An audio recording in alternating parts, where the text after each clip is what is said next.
What if I told you that beneath the sands of time lie entire civilizations, once thriving and powerful, now lost to history? Imagine a world where towering cities, advanced cultures, and forgotten empires vanished without a trace, leaving behind only whispers of their existence. Today, we're diving into the shadows of the past to uncover 50 lost civilizations you've never heard of. These are not the stories of the Egyptians, the Romans, or the Greeks. These are the tales of societies that time forgot, waiting to be rediscovered. From the mysterious Norte Chico of Peru to the enigmatic Nok culture of Nigeria, each civilization holds secrets that challenge what we think we know about human history. So, if you're ready to embark on a journey through the forgotten chapters of our world, stay with us. By the end of this video, you'll not only learn about these incredible cultures, but also understand why their stories matter more than ever. Let's unravel the mysteries of the past together. Now, let's step into the ancient world of the Norte Chico civilization, a society that thrived along the coast of modern-day Peru over 5,000 years ago. Often overshadowed by the more famous Inca Empire, the Norte Chico people hold the distinction of being one of the oldest known civilizations in the Americas. What makes them truly remarkable is their ability to build complex societies without relying on pottery or widespread agriculture, which were staples of other ancient cultures. Instead, they focused on fishing and trade, creating a network of thriving communities along the Soup River Valley.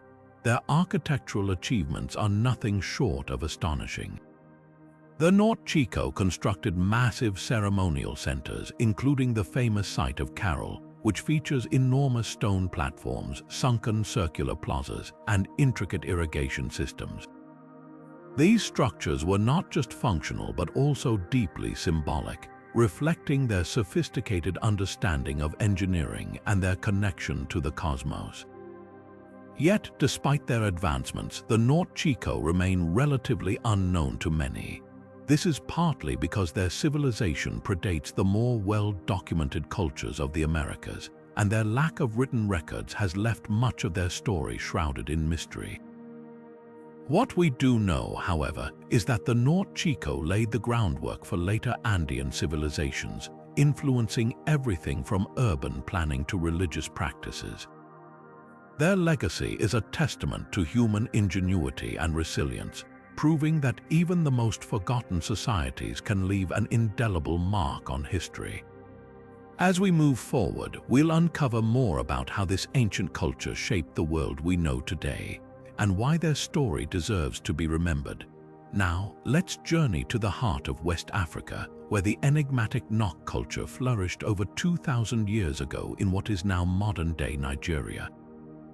Renowned for their extraordinary terracotta sculptures, the Nok people left behind a legacy that continues to captivate archaeologists and historians alike.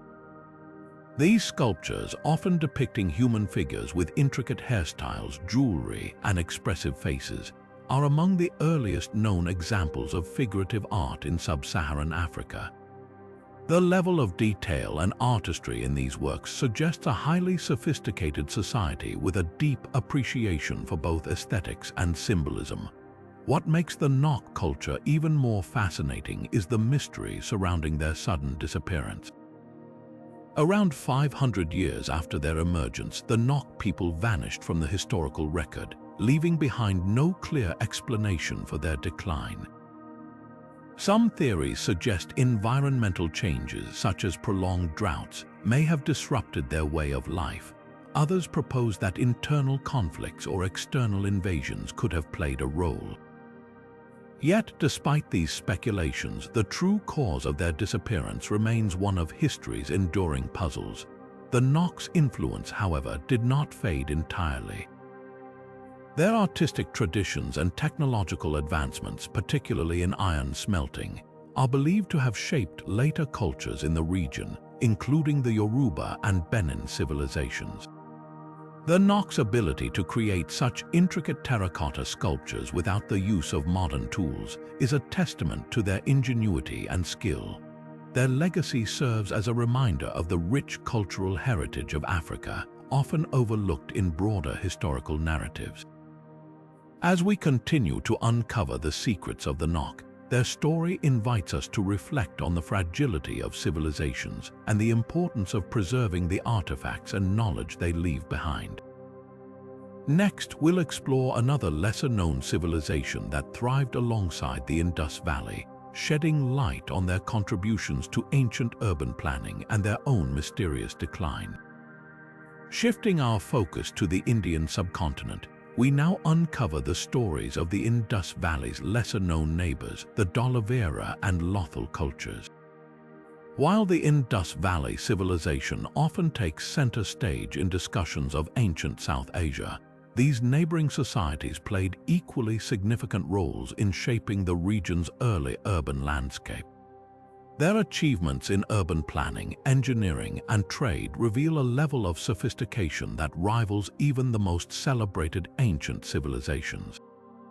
The city of Dolavira, located in present-day Gujarat, stands as a testament to the ingenuity of its builders.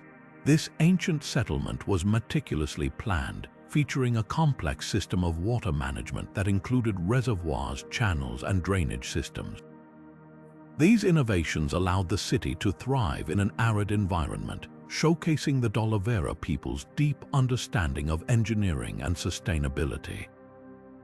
The city's layout, divided into distinct sectors for residential, ceremonial, and industrial purposes, reflects a highly organized society with a clear vision for urban development. Not far from Dolavira lies Lothal, another remarkable site that offers a glimpse into the maritime prowess of this ancient culture. Lothal was a bustling port city, strategically located near the Gulf of Combat. Its dockyard, one of the earliest known in the world, demonstrates advanced knowledge of tidal patterns and shipbuilding. The city's trade networks extended far beyond the Indian subcontinent, connecting it to Mesopotamia, Egypt, and other distant regions. Artifacts such as beads, seals, and pottery found at Lothal provide evidence of a vibrant economy and cultural exchange. Despite their achievements, the Dolavira and Lothal cultures, like many ancient civilizations, eventually declined. The reasons for their downfall remain a subject of debate among historians. Some point to environmental changes, such as shifting river courses or prolonged droughts, while others suggest that shifts in trade routes or internal conflicts may have played a role. What is clear, however, is that their contributions to urban planning and engineering left an indelible mark on the region's history. As we reflect on the legacies of Dolavira and Lothal, we are reminded of the interconnectedness of ancient civilizations and the shared challenges they faced. Their stories invite us to appreciate the diversity and complexity of human ingenuity across time and space. Next, we'll journey to the ancient lands of Iran to explore the enigmatic Elamite civilization, whose rivalry with Mesopotamia shaped the course of history in the region. Now, let's turn our attention to the ancient lands of Iran, where the Elamite civilization once flourished. Often overshadowed by their Mesopotamian neighbors, the Elamites carved out a unique and influential culture that played a pivotal role in the history of the ancient Near East. Their story is one of resilience, innovation, and a fierce rivalry that shaped the region for centuries. The Elamite civilization emerged in what is now southwestern Iran, with its heartland centered around the city of Susa. From as early as 3,000 years before the Common Era, the Elamites developed a distinct identity, blending elements of their own culture with influences from Mesopotamia. Their language, Elamite, remains one of the few ancient languages not fully deciphered, adding an air of mystery to their legacy. One of the defining features of Elamite society was its complex political structure. Unlike the centralized empires of Mesopotamia, the Elamites often operated as a federation of city-states, each with its own ruler but united under a shared cultural and religious framework. This decentralized system allowed them to adapt to changing circumstances, whether through diplomacy or warfare. Speaking of warfare, the Elamites were no strangers to conflict. Their relationship with Mesopotamia was marked by centuries of rivalry, as both civilizations vied for control of fertile lands and trade routes. The Elamites frequently clashed with powerful Mesopotamian states like Sumer, Akkad, and later Babylon. At times, they even managed to conquer parts of Mesopotamia, leaving their mark on the region's history. But the Elamites were more than just warriors. They were skilled artisans known for their intricate metalwork, pottery, and monumental architecture. The ziggurat of Chog Hazanbil, a UNESCO World Heritage Site, stands as a testament to their architectural prowess.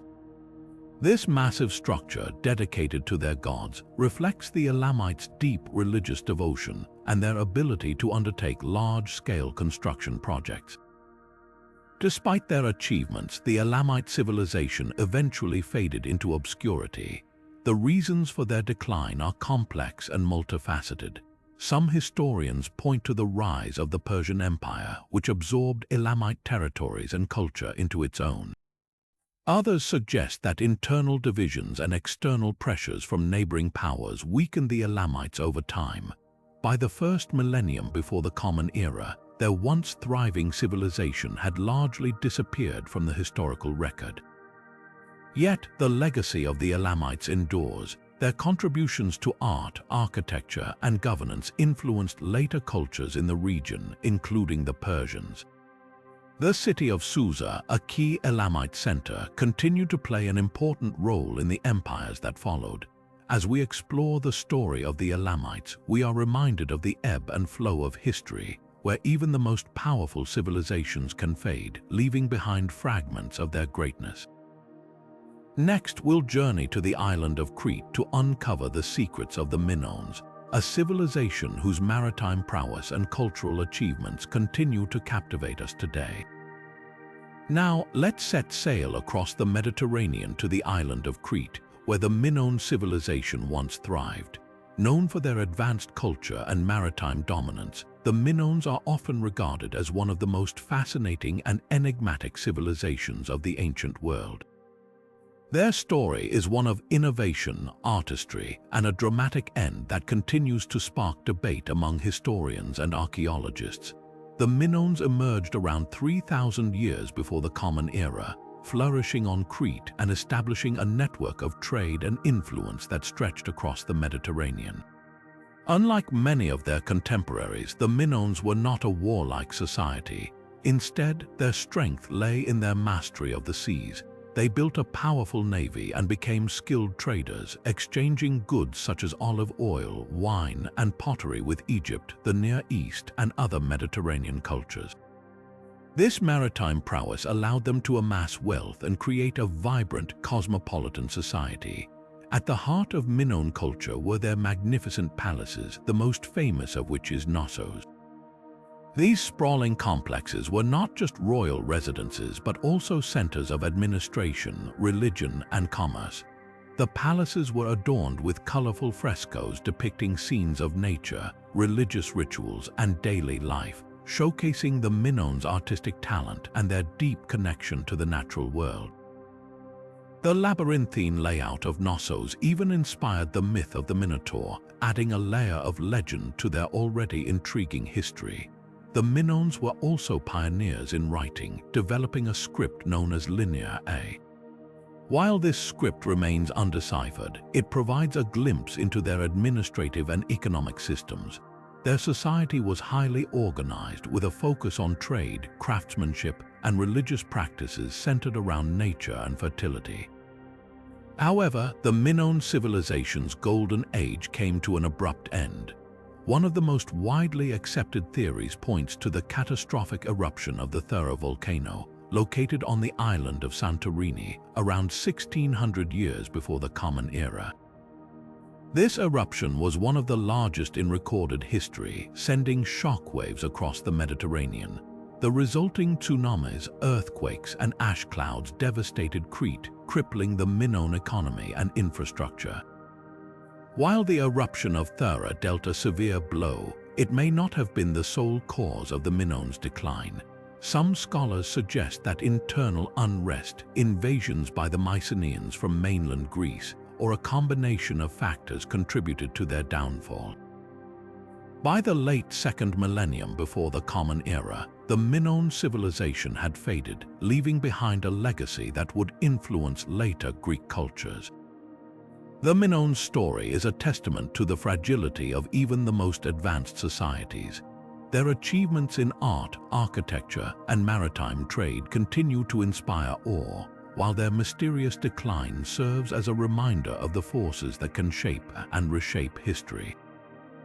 Next, we'll travel to Mesoamerica to explore the Olmecs, often called the mother culture of the region, and uncover the secrets behind their colossal stone heads and societal collapse.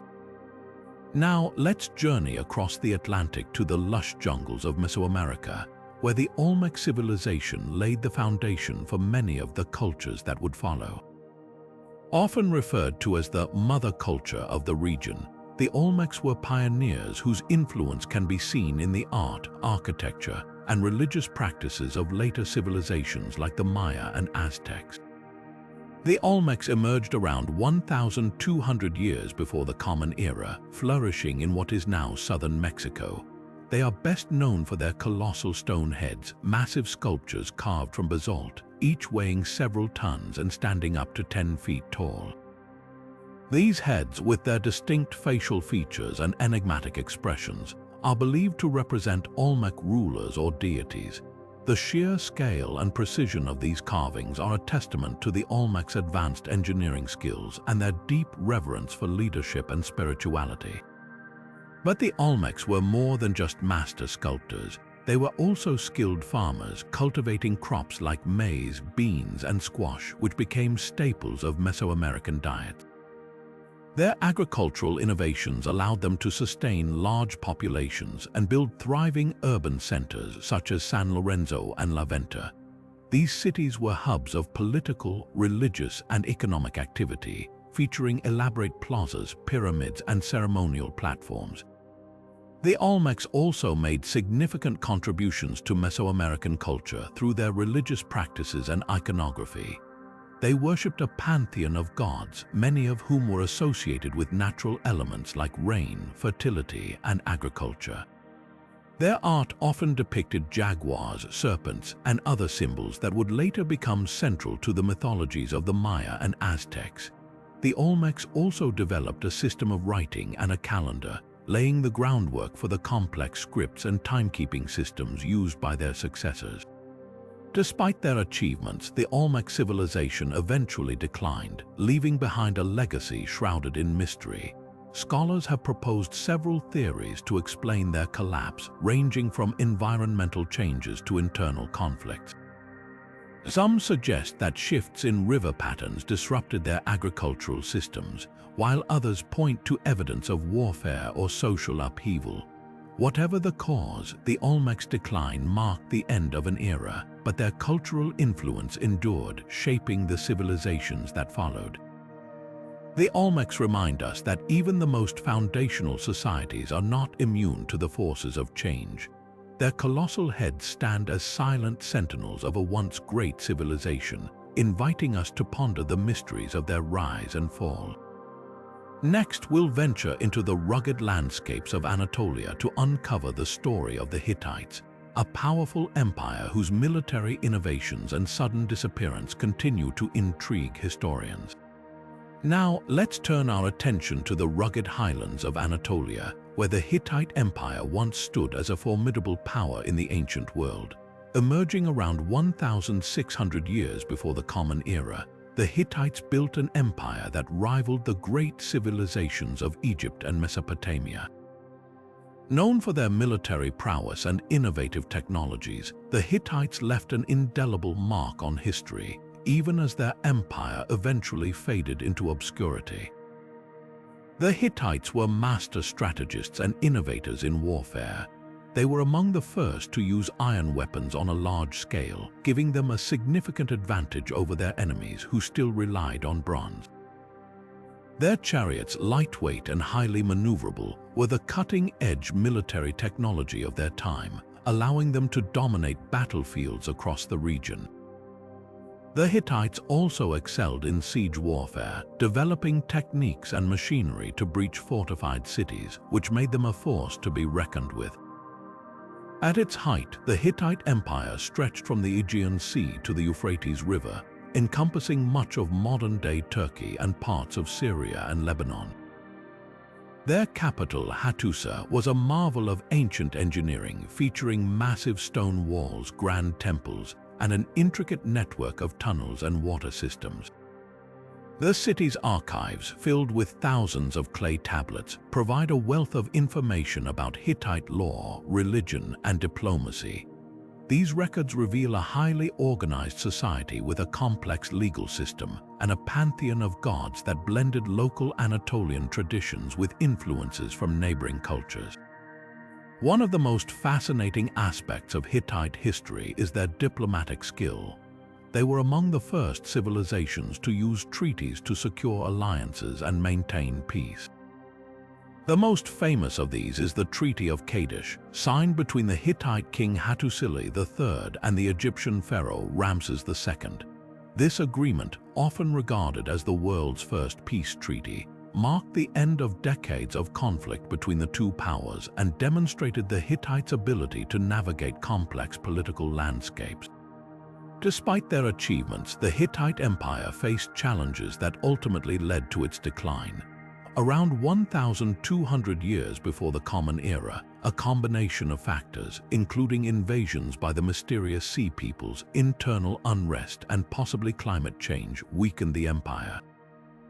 Hattusa was abandoned, and the Hittites gradually disappeared from historical records, leaving behind ruins and artifacts that hint at their former glory. The Hittites' legacy, however, endured. Their innovations in warfare, law, and diplomacy influenced later civilizations, and their cultural contributions continue to be studied by historians and archaeologists. The story of the Hittites is a reminder of how even the mightiest empires can fall, yet their achievements can echo through the ages.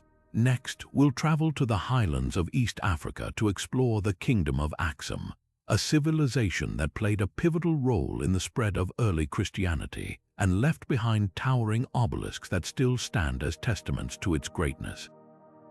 Now let's journey to the highlands of East Africa, where the Kingdom of Aksum once flourished as one of the most powerful and influential civilizations of its time.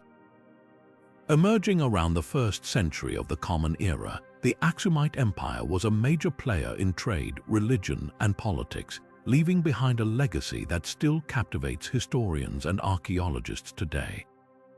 The Kingdom of Aksum was strategically located at the crossroads of major trade routes, connecting Africa, the Middle East, and the Mediterranean. This prime position allowed the Aksumites to become a dominant force in international commerce, trading goods like ivory, gold, and exotic spices. Their currency, minted in gold, silver, and bronze, circulated widely across the ancient world, a testament to their economic influence. One of the most remarkable aspects of Aksumite history is its role in the spread of early Christianity.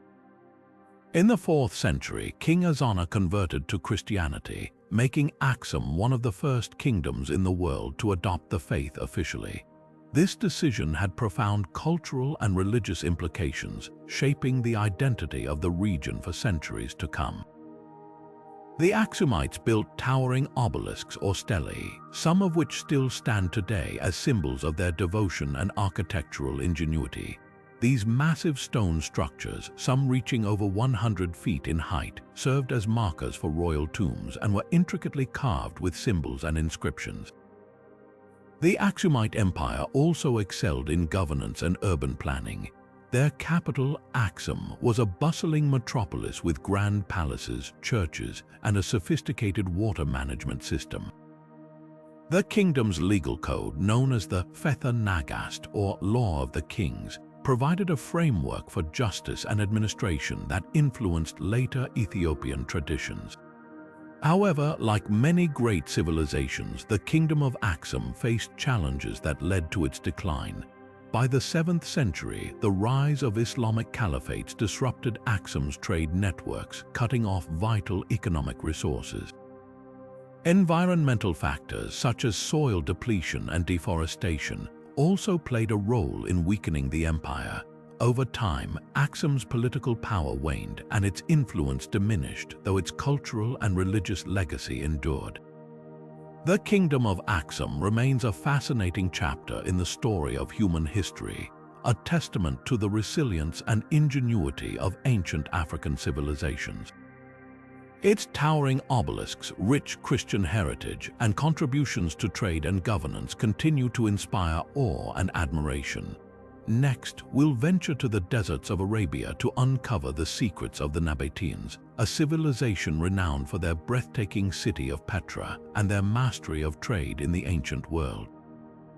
Now, let's turn our attention to the arid deserts of Arabia, where the Nabateans carved out one of the most remarkable civilizations of the ancient world. Known primarily for their breathtaking city of Petra, the Nabateans were master traders, architects, and innovators who thrived in one of the harshest environments on Earth. Their story is one of ingenuity, resilience, and ultimately transformation.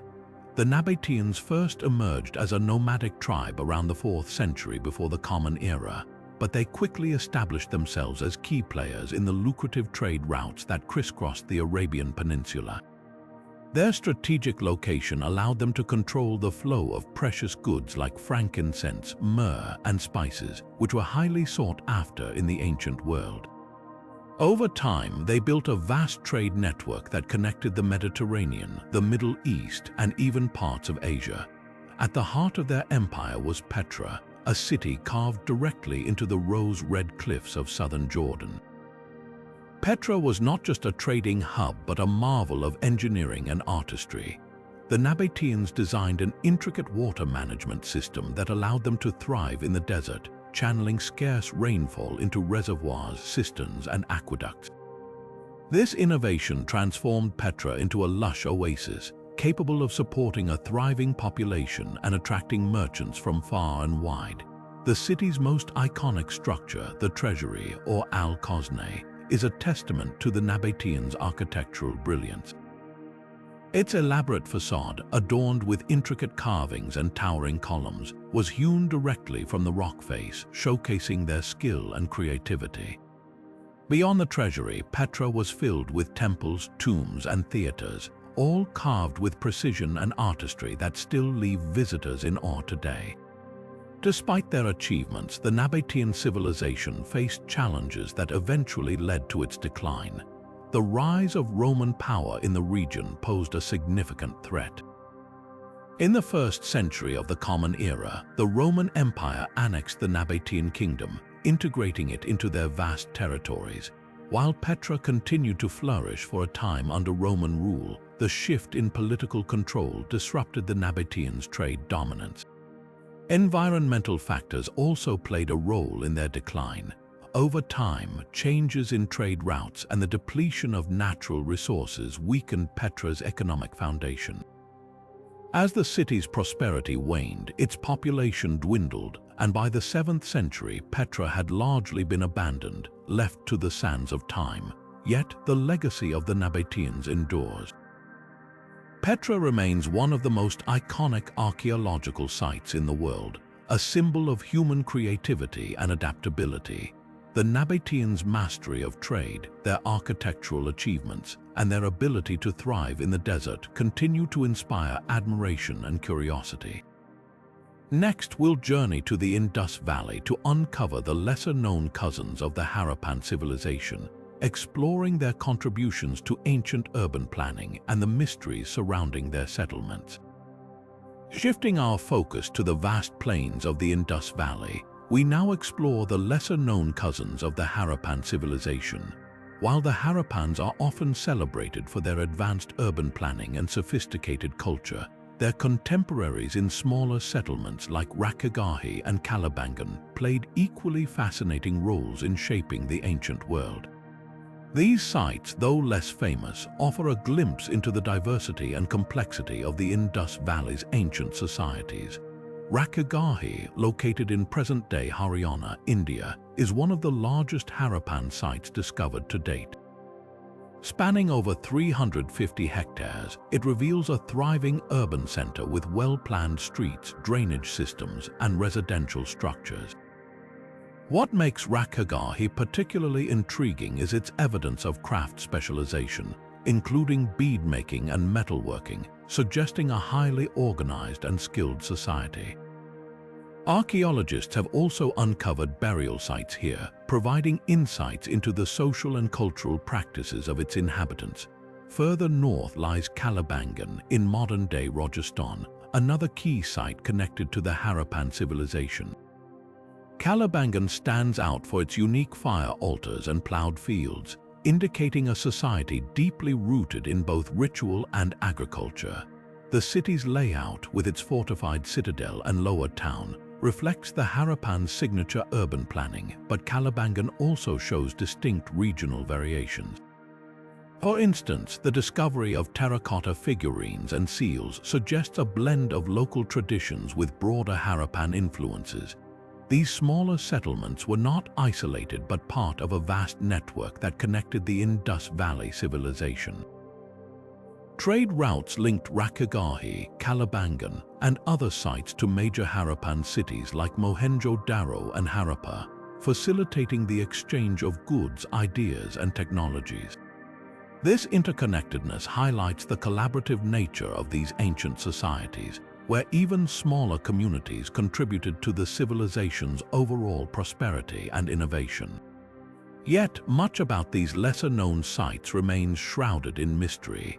Why did some settlements flourish while others faded? What caused the eventual decline of these vibrant communities? While theories range from climate change to shifts in trade patterns, the answers are still being uncovered by archaeologists and historians.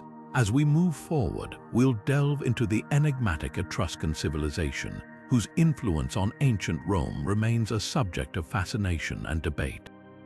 Their story, like that of the Harappan's cousins, reminds us that history is often shaped by the contributions of both the celebrated and the overlooked. Now, let's journey to the heart of ancient Italy, where the enigmatic Etruscan civilization once thrived. Often overshadowed by their Roman successors, the Etruscans were a powerhouse of culture, innovation, and influence long before Rome rose to prominence. Their story is one of mystery and legacy, offering a fascinating glimpse into the roots of Western civilization. The Etruscans flourished between the 9th and 2nd centuries before the Common Era, primarily in the region known today as Tuscany. Renowned for their advanced engineering, vibrant art, and complex religious practices, they laid the groundwork for many aspects of Roman culture. From their intricate tomb paintings to their mastery of metallurgy, the Etruscans left behind a rich archaeological record that continues to captivate historians. One of the most intriguing aspects of the Etruscans is their language. Unlike Latin, which became the lingua franca of the Roman Empire, the Etruscan language remains only partially understood. Thousands of inscriptions have been discovered, but the absence of lengthy texts or bilingual documents has made deciphering their script a formidable challenge. What we do know is that their language was non-Indo-European, setting them apart from many of their neighbors and adding to the mystery of their origins. The Etruscans also played a pivotal role in shaping early Rome. Before Rome became a republic, it was ruled by Etruscan kings who introduced urban planning, religious rituals, and architectural innovations. The famous Roman toga, gladiatorial games, and even the practice of augury, interpreting the will of the gods through signs, can be traced back to Etruscan traditions. Their influence was so profound that some historians argue Rome might never have become the empire it did without the Etruscan foundation. Yet, despite their contributions, the Etruscans gradually faded from history. By the 1st century before the Common Era, their culture had been absorbed into the expanding Roman Republic. The reasons for their decline are still debated, with theories ranging from military conquest to cultural assimilation. What remains undeniable is the lasting impact they had on the ancient world. As we turn our attention to the next chapter, we'll explore the Chachapoya, the so-called cloud warriors of Peru, whose cliffside fortresses and resistance to the Inca Empire make them one of history's most intriguing civilizations. Their story, like that of the Etruscans, reminds us that even the most influential cultures can vanish into the shadows of time, leaving behind only fragments of their greatness. Now let's ascend to the mist-shrouded peaks of the Andes, where the Chachapoya, known as the Cloud Warriors, built their remarkable civilization. Nestled high in the cloud forests of northern Peru, this enigmatic culture thrived between the 9th and 15th centuries, leaving behind a legacy of awe-inspiring cliffside fortresses and a story of fierce resistance against one of history's most powerful empires, the Inca. The Chachapoya earned their nickname from the dense clouds that often enveloped their mountainous homeland. Their settlements, perched on steep ridges and cliffs, were not only strategic but also breathtaking in their ingenuity. The most famous of these is the fortress of Cuelap, often referred to as the Machu Picchu of the north. Built with massive stone walls rising over 60 feet high, Cuelap was a marvel of engineering and a testament to the Chachapoya's skill in adapting to their rugged environment. What makes the Chachapoya particularly fascinating is their defiance of the Inca Empire. By the late 15th century, the Inca had expanded their dominion across much of South America, but the Chachapoya proved to be formidable opponents. Despite their smaller numbers, they resisted Inca conquest for decades, using their knowledge of the terrain and fortified settlements to their advantage. Even after their eventual subjugation, the Chachapoya continued to rebel, earning a reputation as fierce warriors who refused to be easily subdued. The Chachapoya's culture was as unique as their architecture. They adorned their buildings with intricate carvings and painted murals, often depicting geometric patterns and symbolic imagery. Their burial practices were equally distinctive, with mummies placed in sarcophagi high on cliff faces, a practice that has led to the discovery of remarkably well-preserved remains. These burial sites, along with their cliffside homes, have provided archaeologists with valuable insights into their way of life. Yet, much about the Chachapoya remains shrouded in mystery.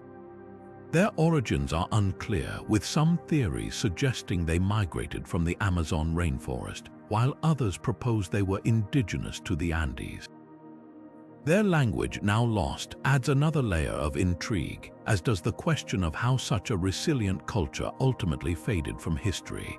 As we move forward, we'll uncover the story of the Kingdom of Kush, a powerful Nubian civilization that rivaled ancient Egypt and left behind a legacy of pyramids and cultural achievements. Like the Chachapoya, the Kingdom of Kush reminds us that history is filled with civilizations whose stories are waiting to be rediscovered and celebrated. Now let's journey south from the cloud forests of Peru to the sun-baked deserts of northeastern Africa, where the Kingdom of Kush once stood as a beacon of power and culture. Nestled along the Nile River in what is now modern-day Sudan, the Kingdom of Kush flourished for centuries, leaving behind a legacy of towering pyramids, advanced architecture, and a complex relationship with its northern neighbor, ancient Egypt. The Kingdom of Kush emerged around 2,000 years before the Common Era, and its history is deeply intertwined with that of Egypt. At times, the two civilizations were allies, trading goods and ideas, while at other moments they were fierce rivals. In fact, during the 8th century before the Common Era, the Kushites even conquered Egypt, establishing the 25th dynasty and ruling as pharaohs. This period, often referred to as the Black Pharaohs era, marked a high point in Kushite influence as they brought stability and cultural renewal to a fractured Egypt. One of the most striking features of the Kingdom of Kush is its pyramids. While Egypt's pyramids are more widely known, the Kushites built their own impressive versions, particularly in the city of Meroe. These pyramids, though smaller and steeper than their Egyptian counterparts, are no less awe-inspiring. They served as tombs for Kushite kings and queens, adorned with intricate carvings and hieroglyphs that tell the stories of their rulers and their gods. The site of Meroe, with its hundreds of pyramids, remains one of the most remarkable archaeological treasures of ancient Africa. The Kushites were also masterful engineers and artisans. They developed advanced irrigation systems to harness the Nile's waters, transforming arid land into fertile fields. Their craftsmanship is evident in the jewelry, pottery, and weapons discovered in their tombs, showcasing a society that valued both beauty and functionality. The city of Meroe became a hub of trade, connecting Africa with the Mediterranean and the Middle East, and its wealth is reflected in the grandeur of its architecture. Yet, the relationship between Kush and Egypt was not always harmonious. The two civilizations often competed for control of the Nile Valley, leading to periods of conflict. Despite this, the Kushites absorbed many aspects of Egyptian culture, from religion to writing, while also maintaining their own unique identity. Over time, as Egypt's power waned, the Kingdom of Kush continued to thrive, becoming a center of iron production and trade in its own right. The decline of the Kingdom of Kush remains a subject of debate among historians. Some attribute it to the rise of new powers in the region, such as the Aksumite Empire, while others point to environmental changes that disrupted their agricultural systems. Whatever the cause, the legacy of Kush endures in its pyramids, its art, and its story of resilience and cultural exchange. As we move forward, we'll explore the Silla Kingdom of Korea, a civilization that rose to prominence during its golden age and left behind a legacy of art, architecture, and innovation. Like the Kingdom of Kush, the Silla Kingdom reminds us that history is filled with civilizations whose achievements continue to inspire and intrigue us today. Now, let's shift our focus to the Korean Peninsula, where the Silla Kingdom once reigned as one of the most influential civilizations in East Asia. Emerging in the southeastern region of Korea around the 1st century before the Common Era, the Silla Kingdom began as a small confederation of tribes but gradually grew into a powerful and sophisticated state. By the 6th century, it had entered its golden age, marked by remarkable achievements in art, architecture, and governance. The Silla Kingdom is perhaps best known for its unification of the Korean Peninsula in the 7th century. Through strategic alliances and military campaigns, Silla, alongside its ally Tang China, defeated the rival kingdoms of Baekje and Goguryeo, bringing the region under a single rule for the first time in history. This unification not only solidified Silla's dominance, but also laid the foundation for a shared Korean identity that persists to this day. During its golden age, the Silla Kingdom became a center of culture and innovation. The capital city of Gyeongju, often referred to as the Museum Without Walls, was a bustling metropolis filled with grand palaces, Buddhist temples, and intricate stone pagodas. Buddhism played a central role in Silla society, influencing its art, architecture, and philosophy. The kingdom's artisans produced exquisite gold crowns, jewelry, and pottery, showcasing their exceptional craftsmanship and aesthetic sensibilities. One of the most iconic symbols of the Silla Kingdom is the Cheomseongdi, an ancient astronomical observatory believed to be one of the oldest in East Asia. This stone structure, shaped like a bottle, reflects the Silla people's advanced understanding of astronomy and their desire to harmonize with the natural world. Similarly, the Bulguksa Temple, a UNESCO World Heritage Site, stands as a testament to the kingdom's architectural brilliance and spiritual devotion. Despite its achievements, the Silla Kingdom began to decline in the late 9th century. Internal strife, political corruption, and the rise of powerful regional warlords weakened the central government. The kingdom's rigid social hierarchy, known as the bone rank system, also contributed to its downfall by stifling social mobility and creating discontent among the lower classes. By the 10th century, the Silla Kingdom had fragmented, paving the way for the rise of the Goryeo dynasty. Yet, the legacy of the Silla Kingdom endures in the cultural and historical fabric of Korea. Its unification of the peninsula, its artistic achievements, and its contributions to Buddhism continue to inspire and shape Korean identity.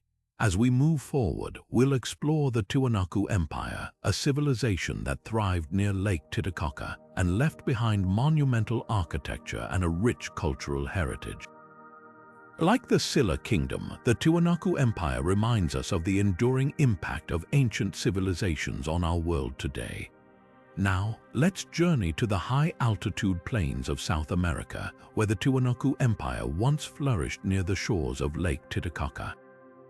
Nestled at an elevation of over 12,000 feet, this ancient civilization thrived in one of the most challenging environments on Earth, leaving behind a legacy of monumental architecture and cultural innovation that continues to captivate historians and archaeologists alike.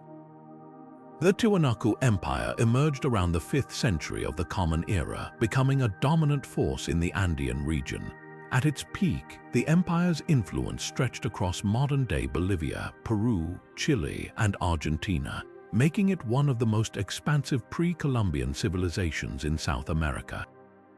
The heart of this empire was the city of Tiwanaku, a sprawling urban center that served as both a political and spiritual hub. One of the most striking features of Tiwanaku is its monumental architecture, which showcases the empire's advanced engineering and artistic skills. The Akapana Pyramid, a massive stepped structure, stands as a testament to their architectural prowess. This pyramid, believed to have been used for ceremonial purposes, was constructed with precision-cut stones that fit together seamlessly without the use of mortar. Nearby, the Kalisasaya Temple, an open-air ceremonial platform, features the iconic Gateway of the Sun, a massive stone arch adorned with intricate carvings of deities and celestial symbols.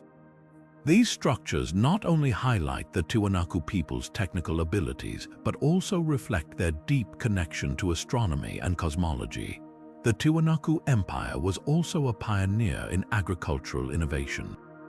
Despite the harsh climate and thin soils of the Altiplano, the Tiwanaku developed raised field systems known as suka collas.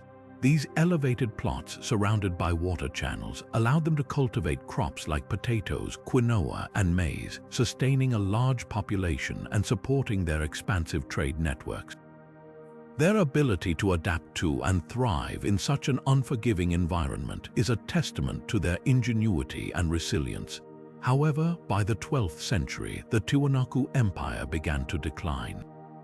Several theories attempt to explain this collapse, ranging from prolonged droughts and climate change to internal political instability and external invasions. Some researchers suggest that a severe drought disrupted their agricultural systems, leading to food shortages and social unrest. Others point to evidence of conflict with neighboring groups, which may have weakened the empire's control over its territories. Whatever the cause, the once thriving city of Tiwanaku was gradually abandoned, its monumental structures left to the elements. Despite its decline, the legacy of the Tiwanaku Empire endures. Their architectural achievements, agricultural innovations, and cultural practices influenced later Andean civilizations, including the Inca. Today, the ruins of Tiwanaku stand as a powerful reminder of human ingenuity and the ability to adapt to even the most challenging environments. As we continue our exploration of lost civilizations, we'll turn our attention to the Garamontes, a remarkable society that carved out a thriving civilization in the heart of the Sahara Desert. Like the Tiwanaku, the Garamontes remind us that even in the most unlikely places, human creativity and determination can leave an indelible mark on history. Now, let's venture into the vast and unforgiving expanse of the Sahara Desert, where the Garamontes civilization once thrived against all odds.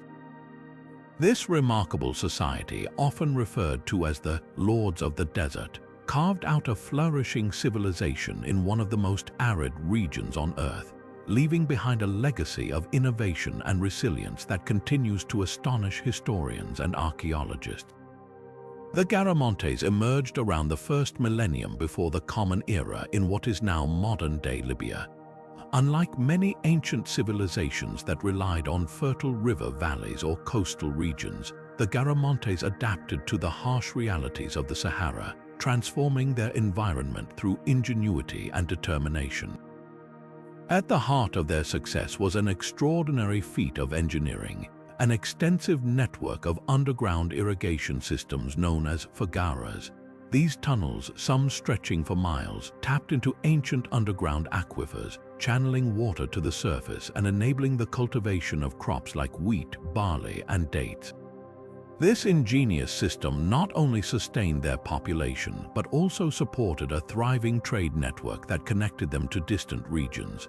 The capital of the Garamontes, Garama, was a bustling urban center that served as a hub of political, economic, and cultural activity.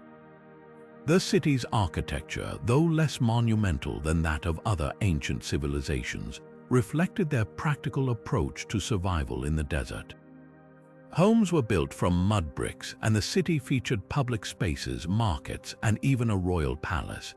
The Garamontes were also skilled metalworkers, producing tools, weapons, and jewelry that were highly prized in trade.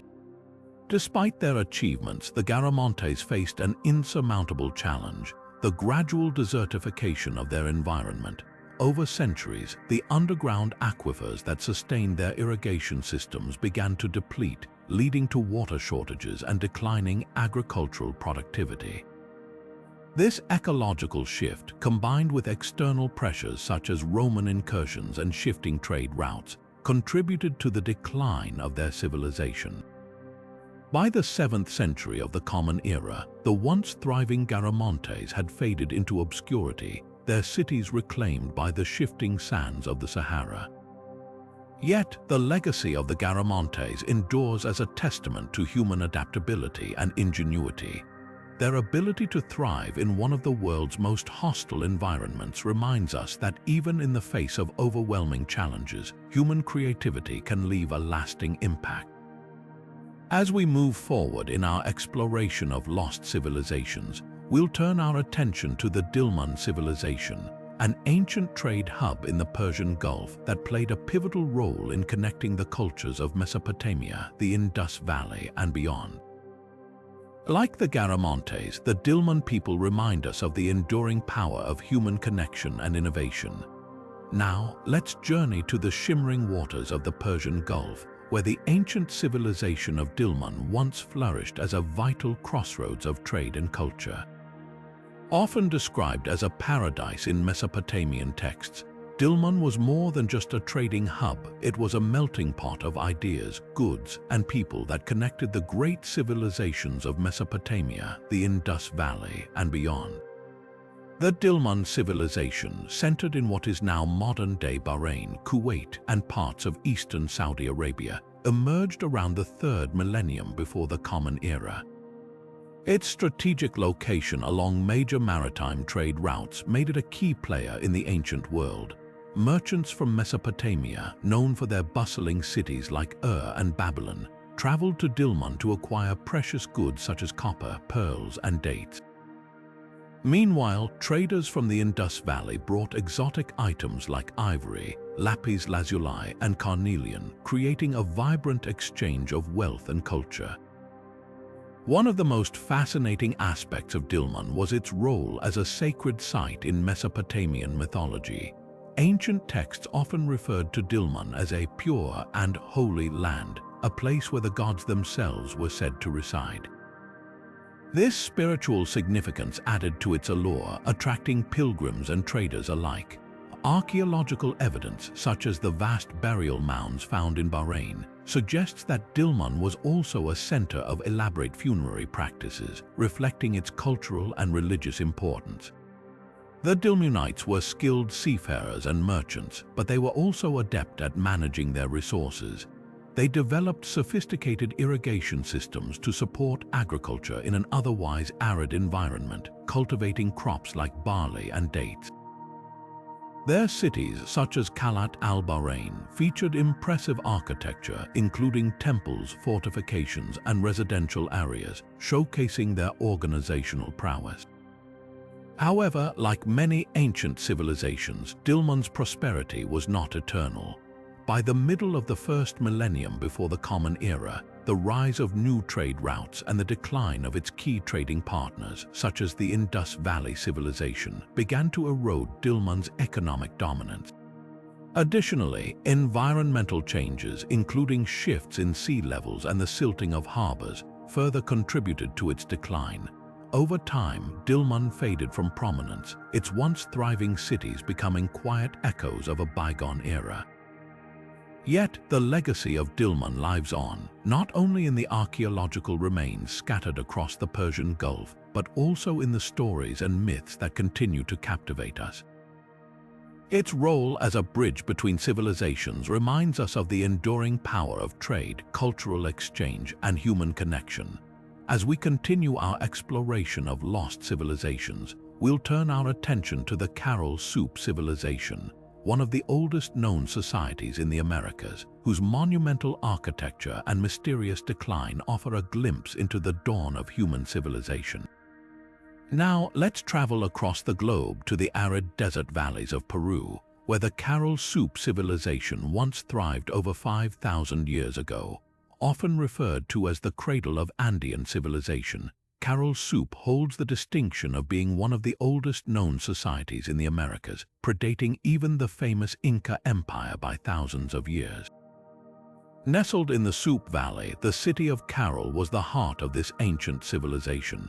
Its monumental architecture, including massive stone pyramids, plazas, and residential complexes, stands as a testament to the ingenuity and sophistication of its people.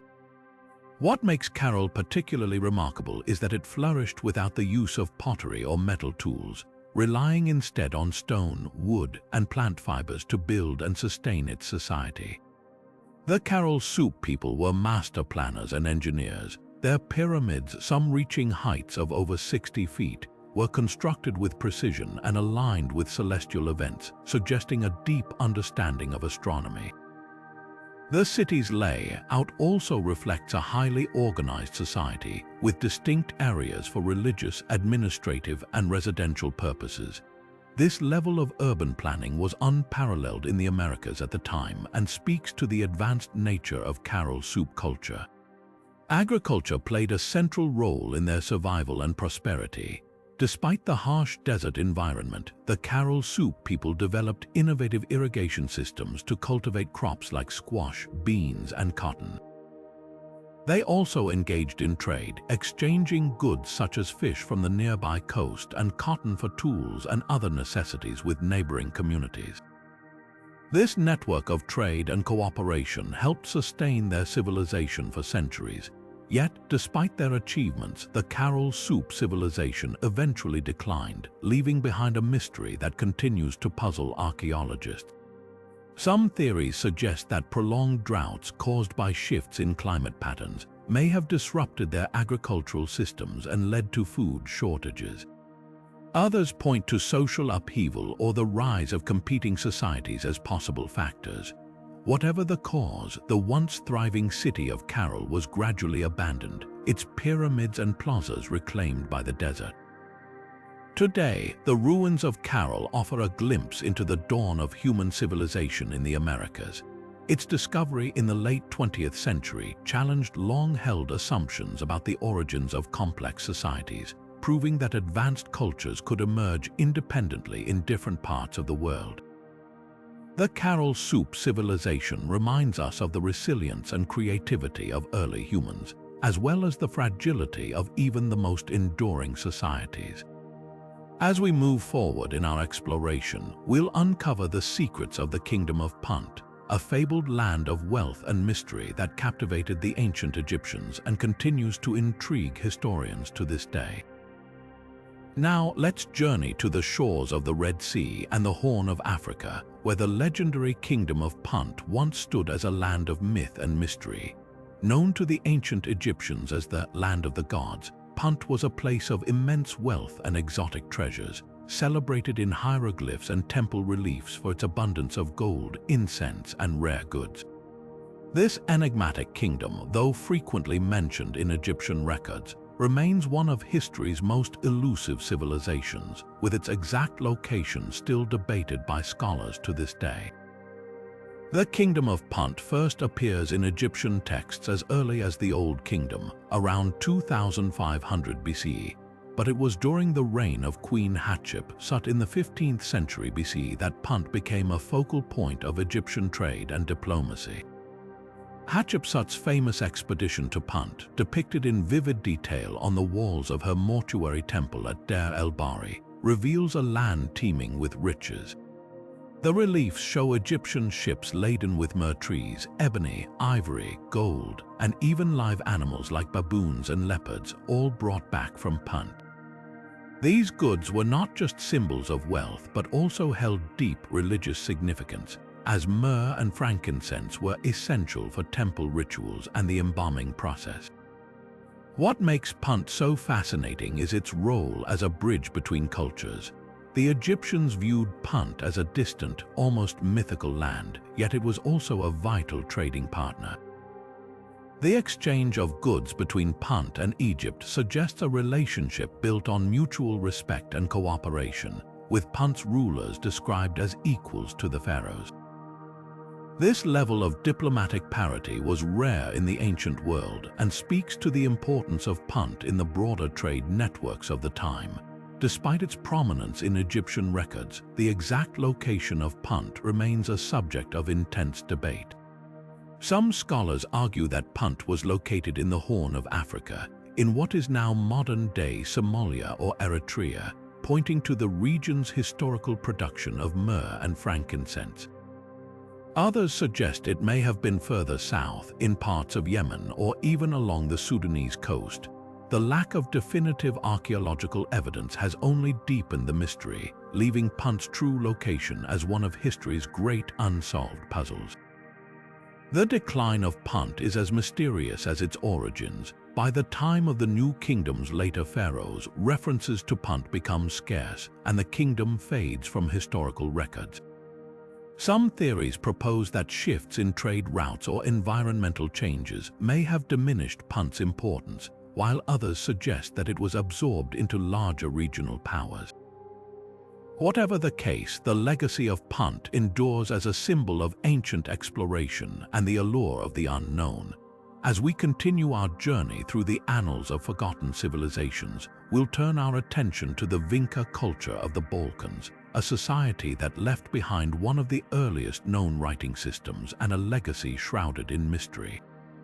Now, shifting our focus to the heart of the Balkans, we encounter the enigmatic Vinca culture, a civilization that thrived over 7,000 years ago and left behind a legacy that continues to puzzle archaeologists and historians alike.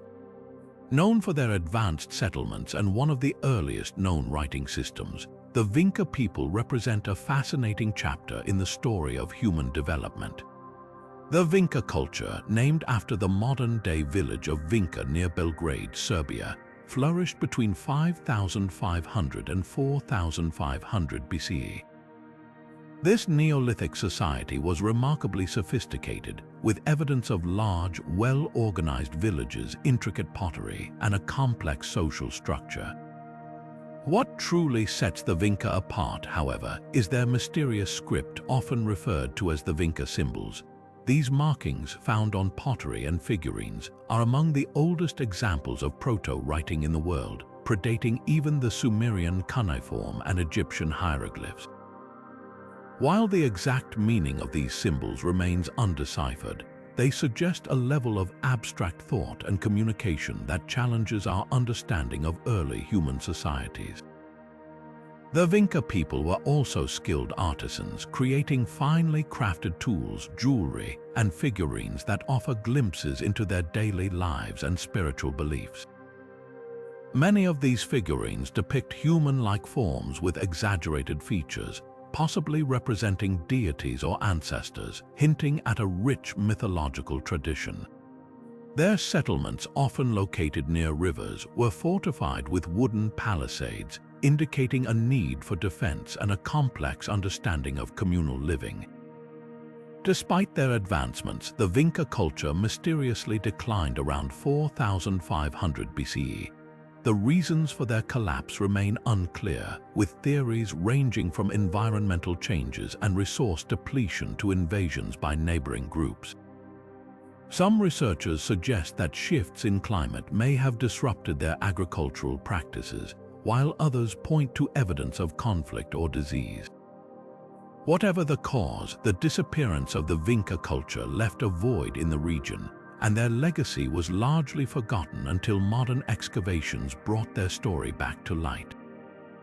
The Vinca culture's early writing system and societal complexity raise intriguing questions about the origins of human civilization. Were they an isolated phenomenon, or did they influence later cultures in the region? The answers remain elusive, but their artifacts continue to inspire curiosity and debate among scholars. As we move forward in our exploration of lost civilizations, we'll next uncover the secrets of the Tarim Basin mummies, whose European features and enigmatic origins challenge our understanding of ancient migration and cultural exchange. Now, let's journey to the windswept deserts of northwestern China, where the Tarim Basin mummies have captivated researchers and sparked debates about ancient migration and cultural exchange.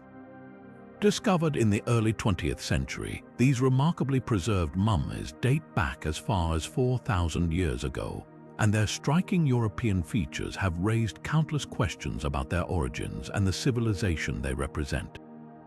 The Tarim Basin, a vast and arid region, was once a crossroads of ancient trade routes connecting east and west. The mummies, found in burial sites scattered across the basin, are notable not only for their exceptional preservation but also for their physical characteristics. With light hair, fair skin, and tall statures, they appear distinctly European, a stark contrast to the populations typically associated with ancient China. This has led to widespread speculation about how and why these individuals ended up in such a remote part of the world. Genetic studies have revealed that the Tarim Basin mummies share ancestry with populations from the Eurasian steppe, suggesting they may have been part of a larger migration wave that moved eastward thousands of years ago. Some researchers believe they were part of the Tocharian culture, an Indo-European group known from later historical records.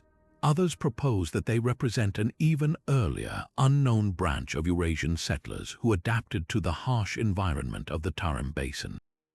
The artifacts buried with the mummies provide further clues about their way of life.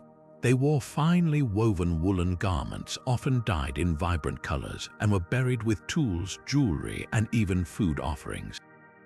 These items suggest a society with advanced textile production, trade connections, and a complex belief system centered on the afterlife.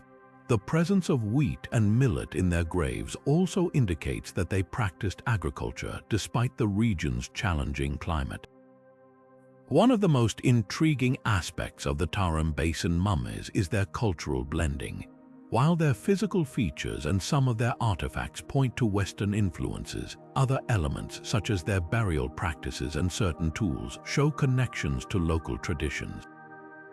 This fusion of East and West highlights the Tarim Basin's role as a melting pot of ancient civilizations, where diverse groups interacted and exchanged ideas long before the Silk Road became a well-known trade network. The decline of this enigmatic civilization remains shrouded in mystery. Some theories suggest that environmental changes such as desertification made the region increasingly inhospitable, forcing its inhabitants to migrate or assimilate into neighboring cultures. Others point to the arrival of new groups who may have disrupted or absorbed the existing population. Whatever the case, the Tarim Basin mummies stand as a testament to the complexity of ancient human movement and the interconnectedness of early societies.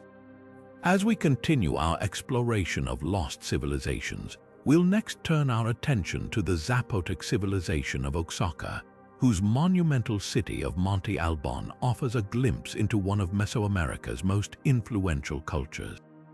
Now, let's shift our focus to the lush valleys of southern Mexico, where the Zapotec civilization flourished for centuries, leaving behind a legacy of architectural marvels and cultural achievements. Known as one of Mesoamerica's earliest and most influential societies, the Zapotecs established their heartland in the Oaxaca Valley, with their crowning achievement being the magnificent city of Monte Albán. Perched atop a flattened mountain ridge, Monte Alban was more than just a city. It was a political, religious, and cultural hub that dominated the region for over 1,000 years. Founded around 500 years before the Common Era, the city's strategic location provided both defensive advantages and sweeping views of the surrounding valleys. Its grand plazas, towering pyramids, and intricate carvings reflect the Zapotecs' advanced understanding of urban planning and their deep connection to their spiritual beliefs. The Zapotecs were master builders and innovators, their architecture, characterized by massive stone platforms and elaborate temples, showcased their engineering prowess. One of the most striking features of Monte Alban is the danzantes, a series of carved stone slabs depicting figures in dynamic poses. While their exact meaning remains debated, these carvings are believed to represent captives or sacrificial victims, offering a glimpse into the Zapotecs' complex rituals and societal hierarchy. Beyond their architectural achievements, the Zapotecs were also skilled in agriculture, pottery, and writing. They developed one of the earliest writing systems in the Americas, using a combination of glyphs and symbols to record historical events, genealogies, and religious practices. This system, though not fully deciphered, underscores their intellectual sophistication and their desire to preserve their history for future generations. Trade played a crucial role in the Zapotecs' prosperity. Monte Alban's central location allowed it to become a key node in Mesoamerican trade networks, connecting the highlands with coastal regions and facilitating the exchange of goods such as obsidian, jade, and cacao. This economic activity not only enriched the city but also fostered cultural exchange, as the Zapotecs interacted with neighboring civilizations like the Maya and Teotihuacan. Despite their enduring influence, the Zapotec civilization eventually faced decline. Around the 9th century of the Common Era, Monte Alban was gradually abandoned, and the Zapotecs shifted their political center to other sites in the Oaxaca Valley. The reasons for this decline are multifaceted, with theories ranging from environmental pressures, such as soil depletion and drought, to internal political strife and external invasions. The arrival of the Mixtecs, another powerful Mesoamerican group, further altered the region's dynamics, leading to the eventual fragmentation of Zapotec dominance. Yet, the legacy of the Zapotecs endures.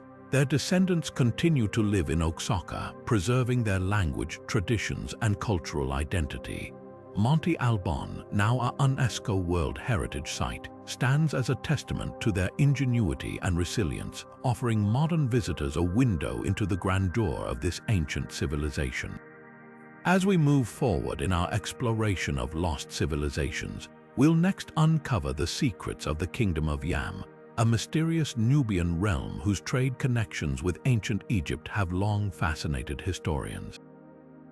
Now let's journey southward to the sun-scorched deserts of ancient Nubia, where the enigmatic Kingdom of Yam once thrived.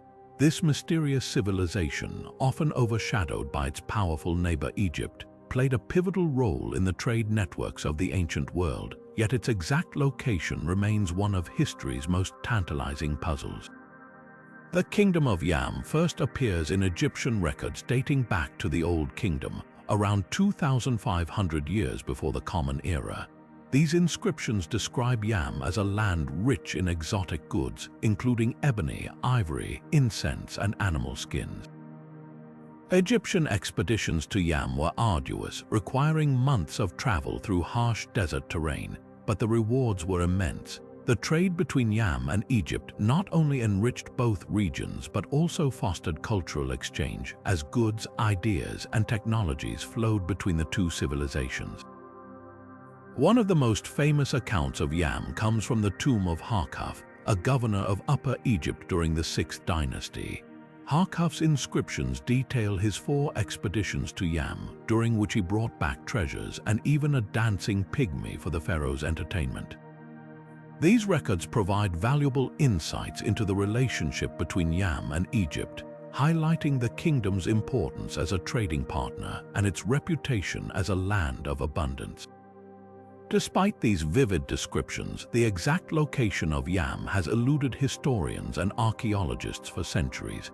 Some theories place it in the region of modern-day Sudan, near the Nile's third or fourth cataracts, while others suggest it may have been located further south in what is now Chad or Libya.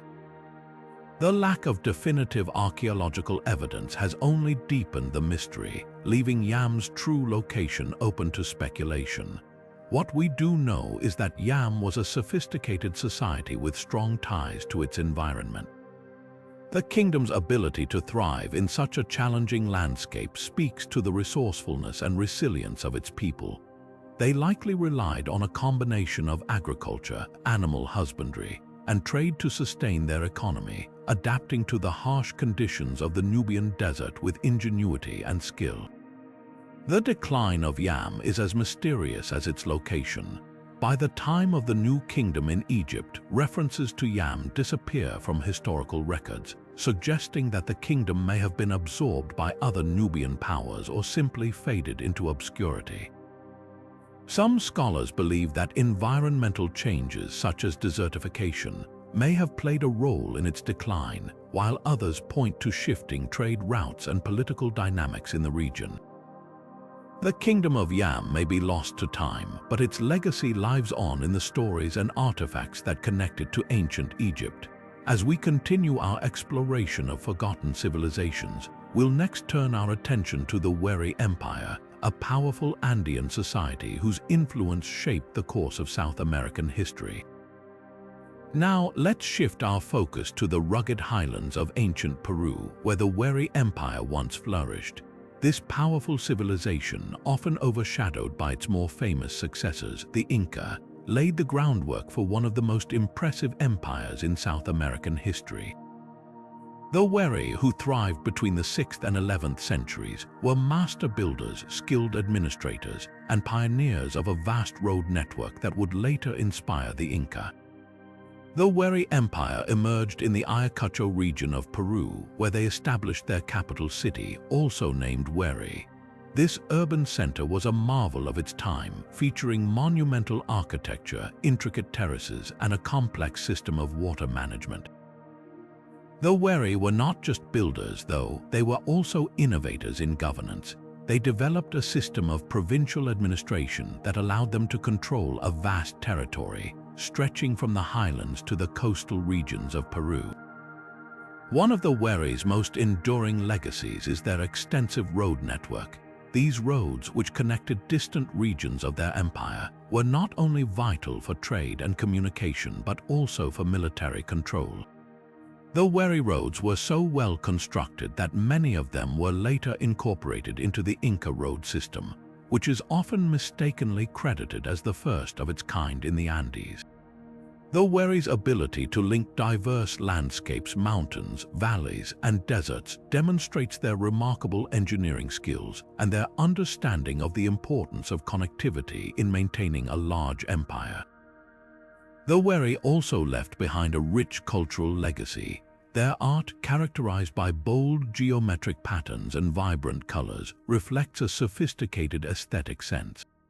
Wari textiles, in particular, are considered some of the finest in the ancient world, showcasing intricate designs and advanced dyeing techniques.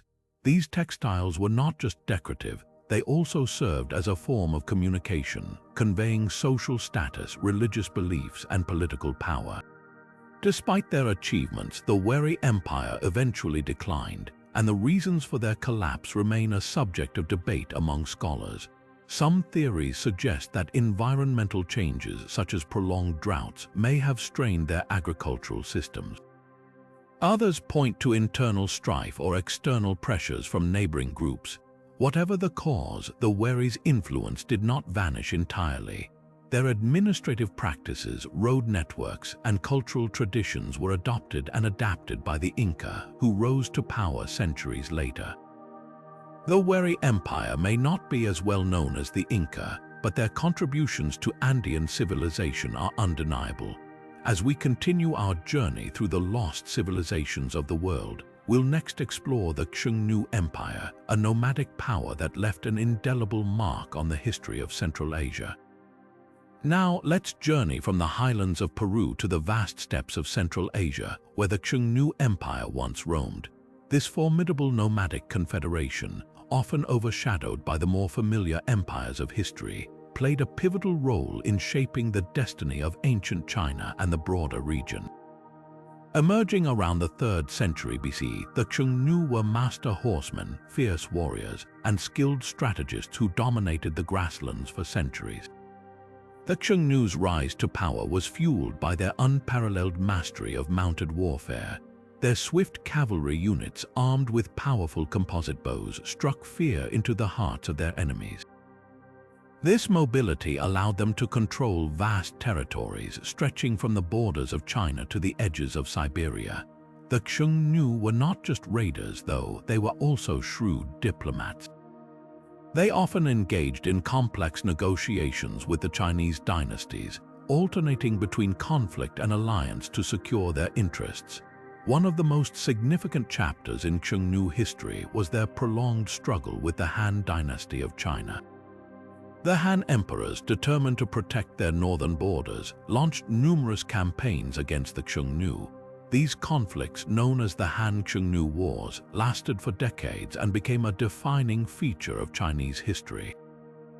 The Xiongnu's ability to resist and even counterattack the mighty Han forces demonstrated their resilience and strategic brilliance.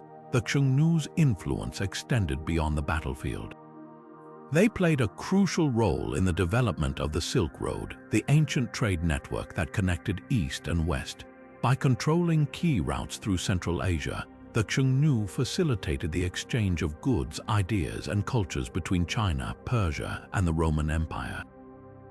This cultural exchange enriched the Xiongnu themselves as they adopted elements of foreign art, technology, and governance into their own society.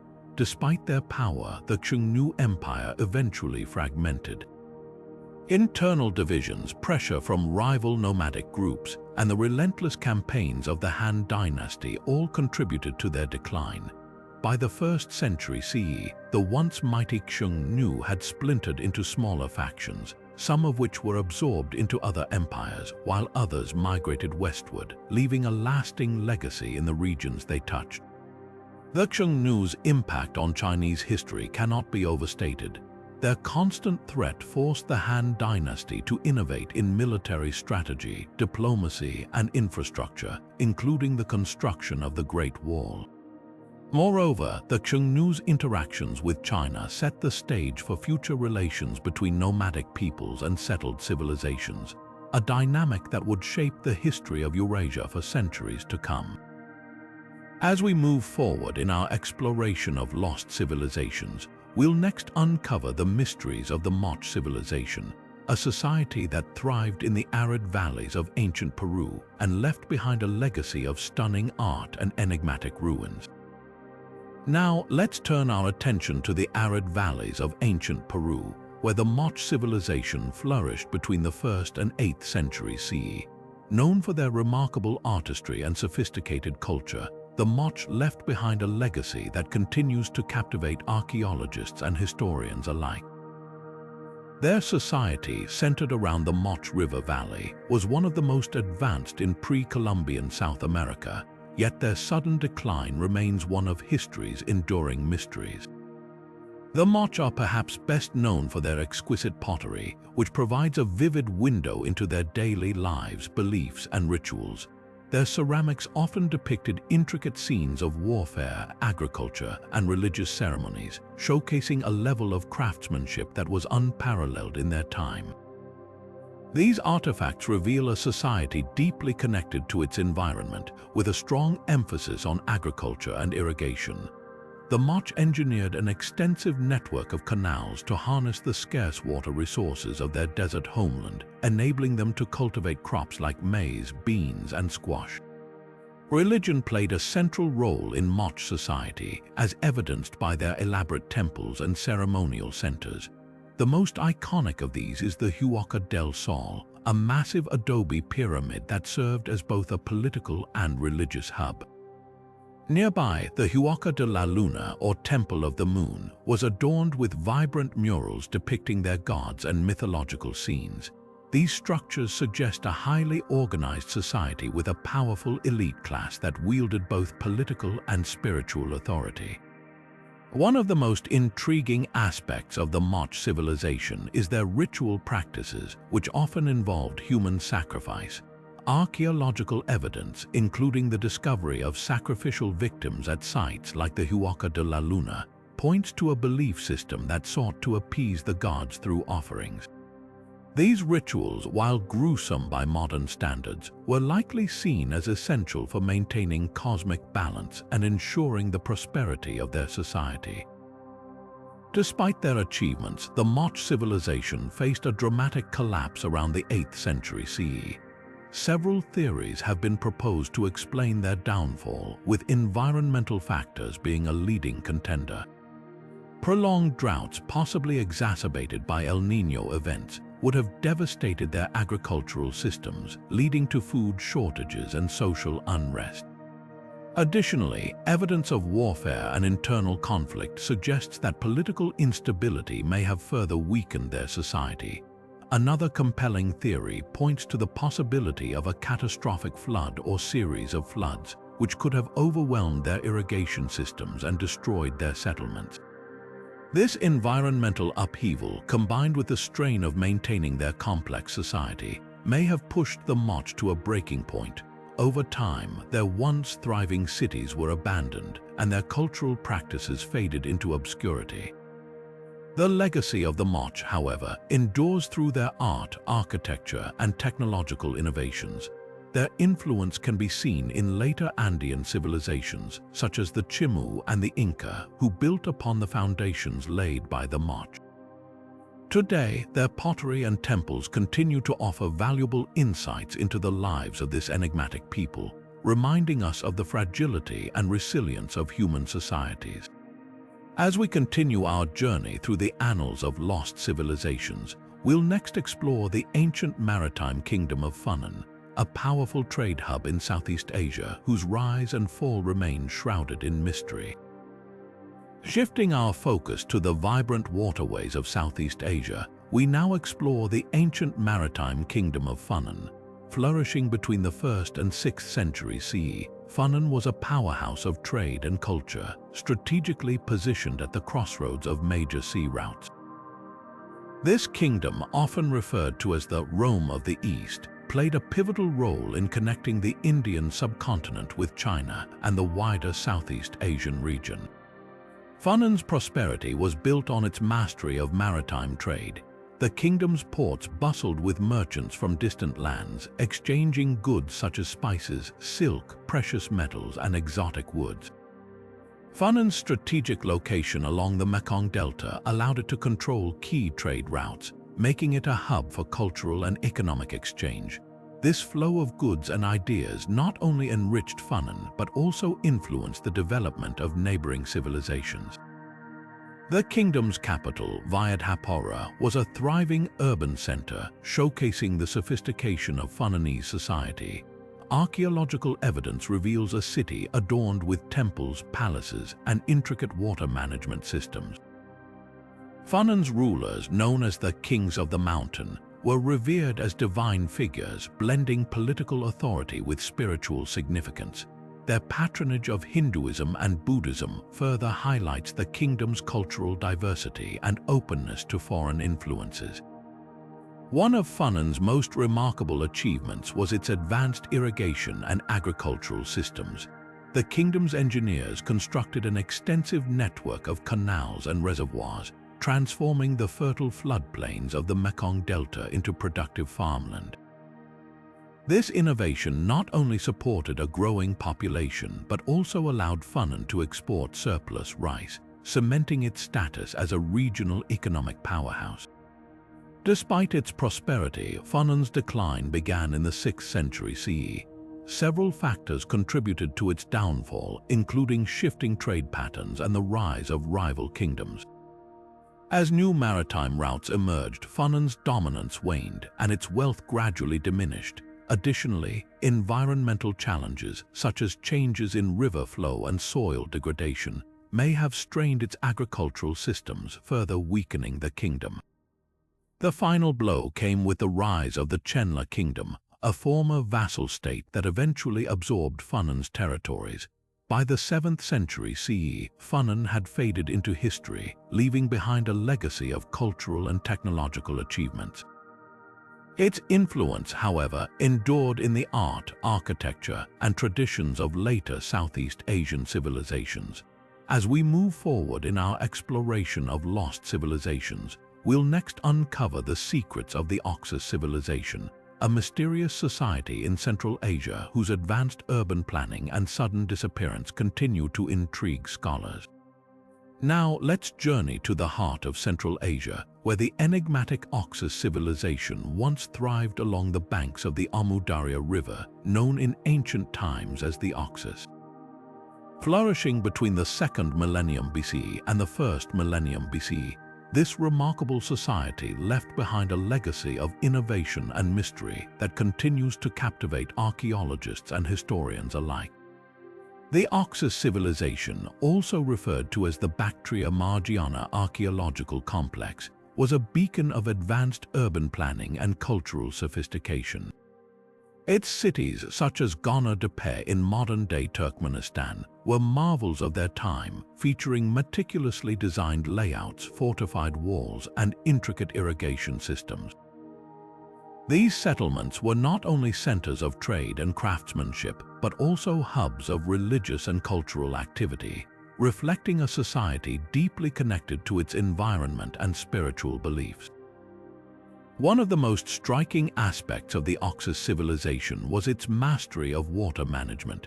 In the arid landscapes of Central Asia, access to water was crucial for survival, and the Oxus people engineered an extensive network of canals and reservoirs to harness the life-giving waters of the Amu Darya.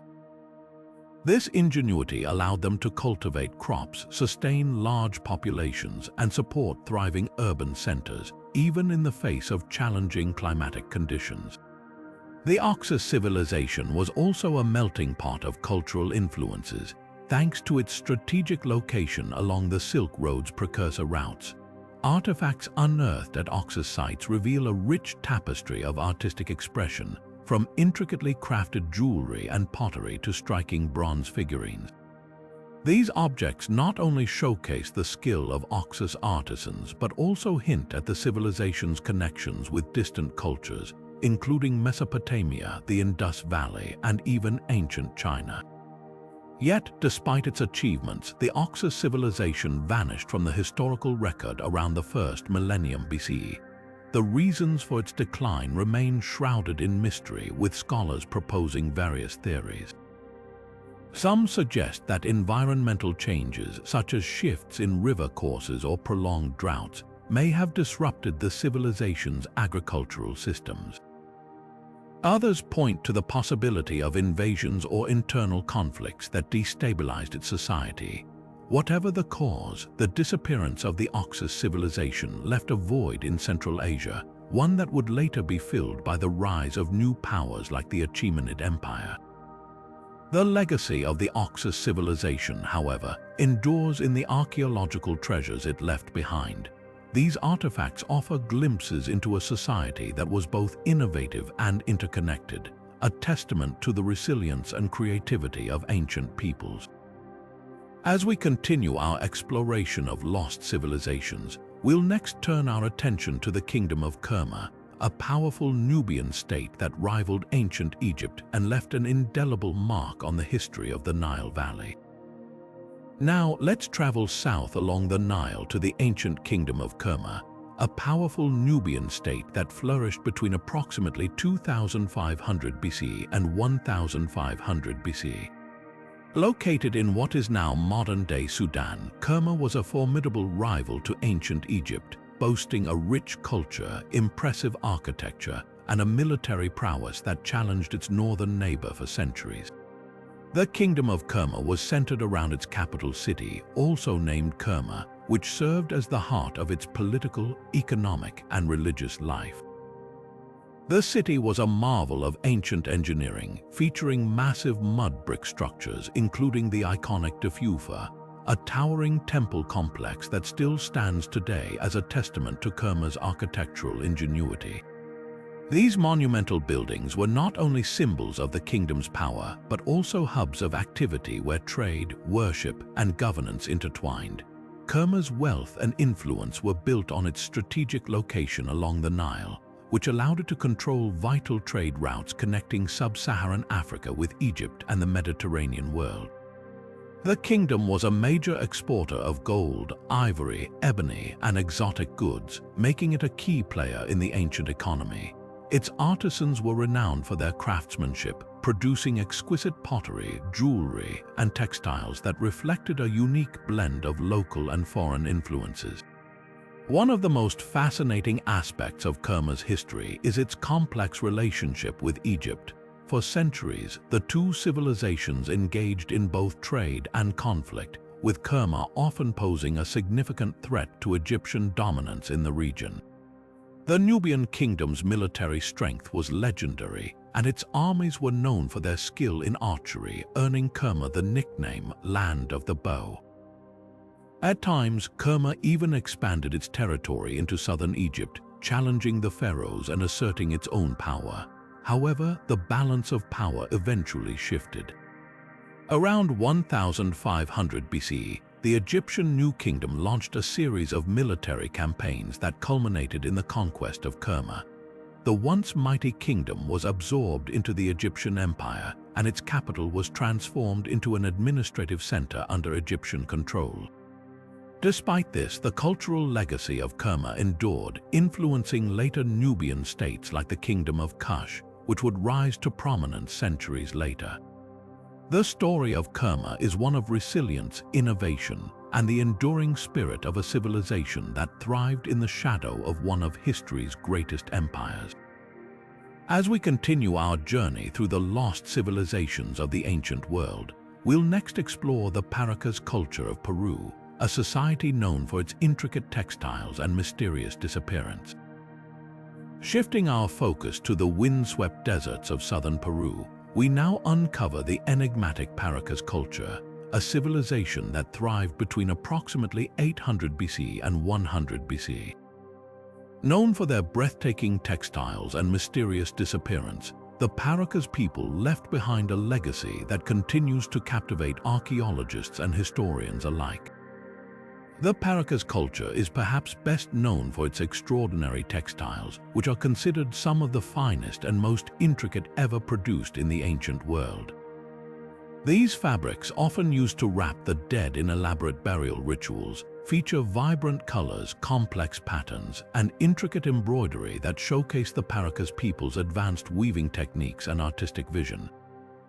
The textiles depict a wide array of motifs, from geometric designs to fantastical creatures, offering a glimpse into the spiritual and cultural beliefs of this ancient society.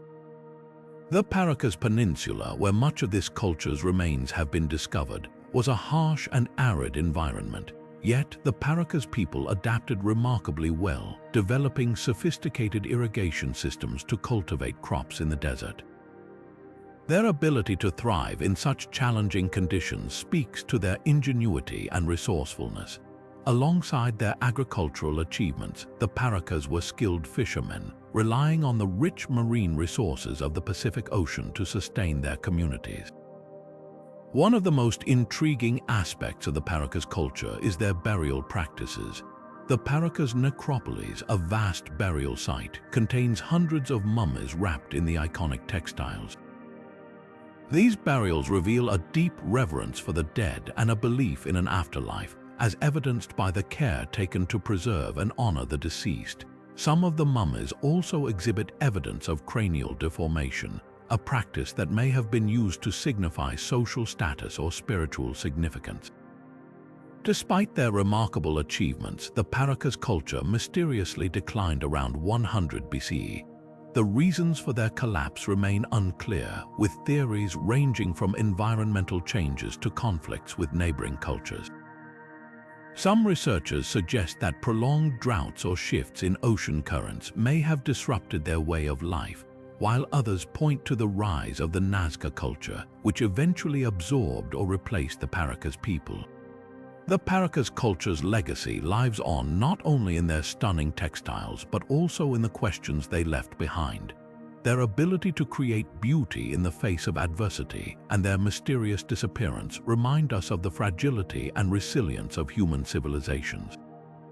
As we move forward in our exploration of lost civilizations, we'll next delve into the Kingdom of Lydia, a society that revolutionized the ancient world with its invention of coinage.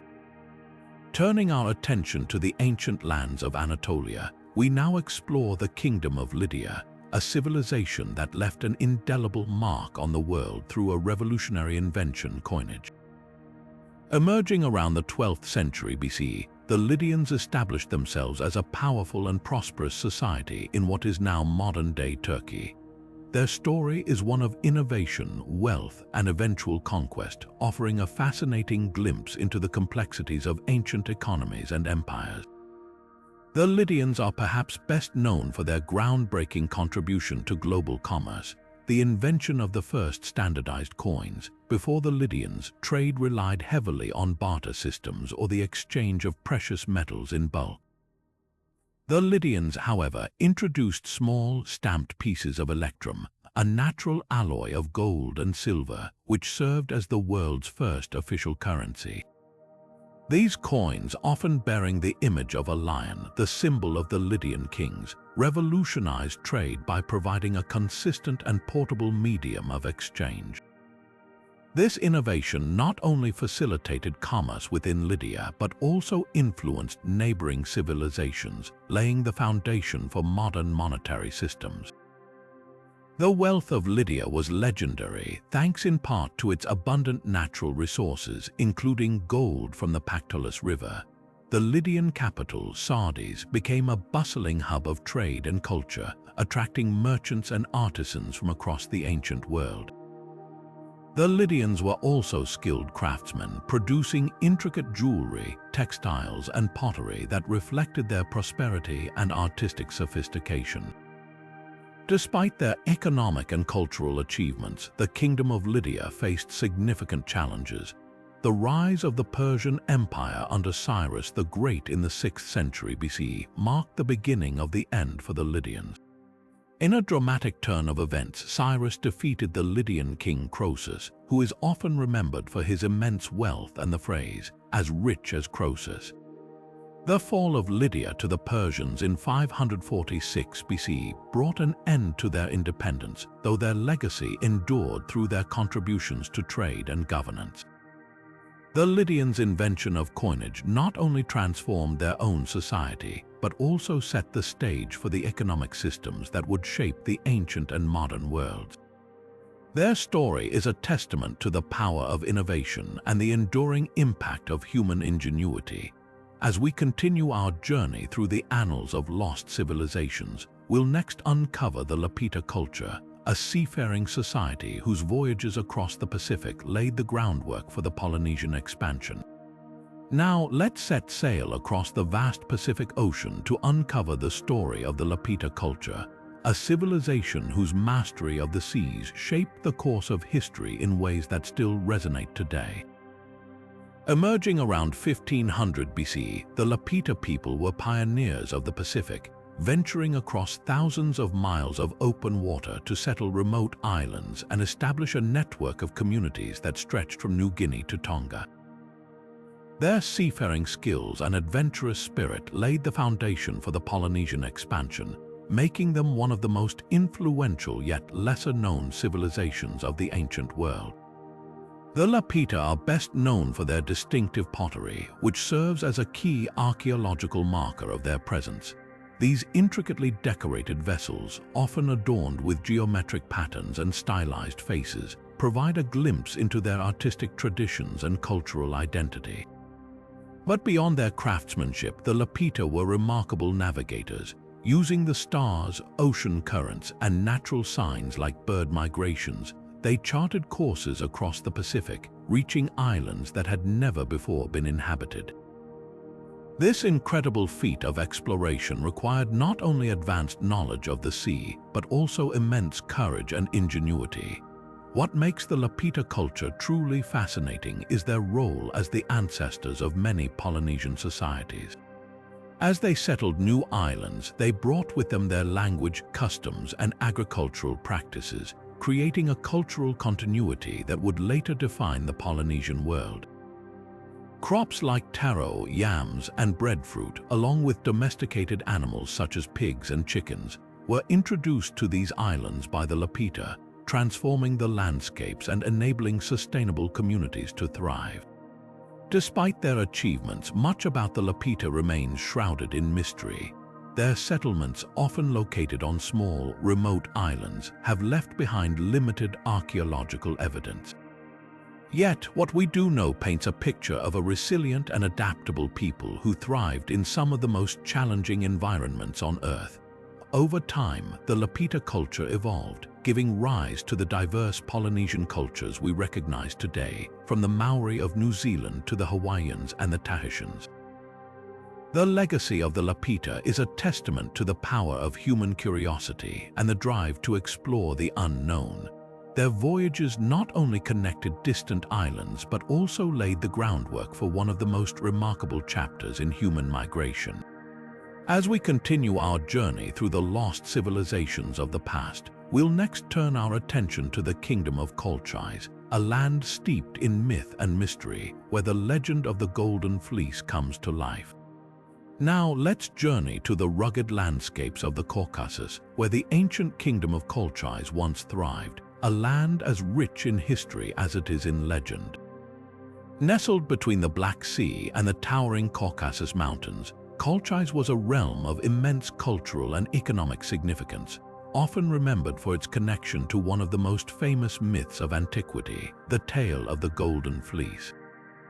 This legendary treasure, sought by Jason and the Argonauts, has immortalized Colchis in the annals of myth, but the kingdom's real history is equally captivating. Colchis emerged as a powerful state around the 13th century BCE, flourishing as a hub of trade and craftsmanship. Its fertile lands, fed by the Rioni River, produced abundant crops, while its strategic location made it a crossroads for merchants traveling between Europe and Asia. The Colchians were skilled metalworkers, producing intricate gold and silver artifacts that reflected their wealth and sophistication. Their mastery of metallurgy, combined with their access to rich mineral resources, earned them a reputation as a land of plenty, a reputation that likely inspired the myth of the Golden Fleece. The Golden Fleece itself is thought to symbolize the region's wealth, particularly its practice of using sheepskins to collect gold dust from mountain streams. This ingenious method of gold extraction became a defining feature of Colchian culture, blending practicality with myth. The story of Jason's quest, as recounted in Greek mythology, not only highlights Colchis's legendary status but also underscores its connections with the wider Mediterranean world. The kingdom's interactions with Greek city-states, both through trade and conflict, played a significant role in shaping its identity. Despite its prosperity, Colchis faced numerous challenges over the centuries. Its strategic location made it a target for conquest, and by the 6th century BCE, it had fallen under the influence of the Achaemenid Empire. Later, it became a battleground for competing powers, including the Roman Empire and the Kingdom of Pontus. These external pressures, combined with internal strife, gradually weakened Colchis, leading to its eventual decline and absorption into larger empires. Yet, the legacy of Colchis endures, not only in the myths that surround it but also in the archaeological remains that dot the region. From ancient fortresses to intricate jewelry, these artifacts offer a glimpse into a civilization that once stood at the crossroads of history and legend. As we move forward in our exploration of lost civilizations, we'll next turn our attention to the Tairona people of Colombia, whose stone cities and resistance to colonization tell a story of resilience and ingenuity. Now, let's shift our focus to the lush jungles and rugged mountains of northern Colombia, where the Tairona civilization once flourished. Known for their remarkable stone cities and fierce resistance to Spanish colonization, the Tairona people left behind a legacy of ingenuity and resilience that continues to captivate historians and archaeologists today. The Taurona civilization thrived between the 1st and 16th centuries CE, building their settlements in some of the most challenging terrains imaginable.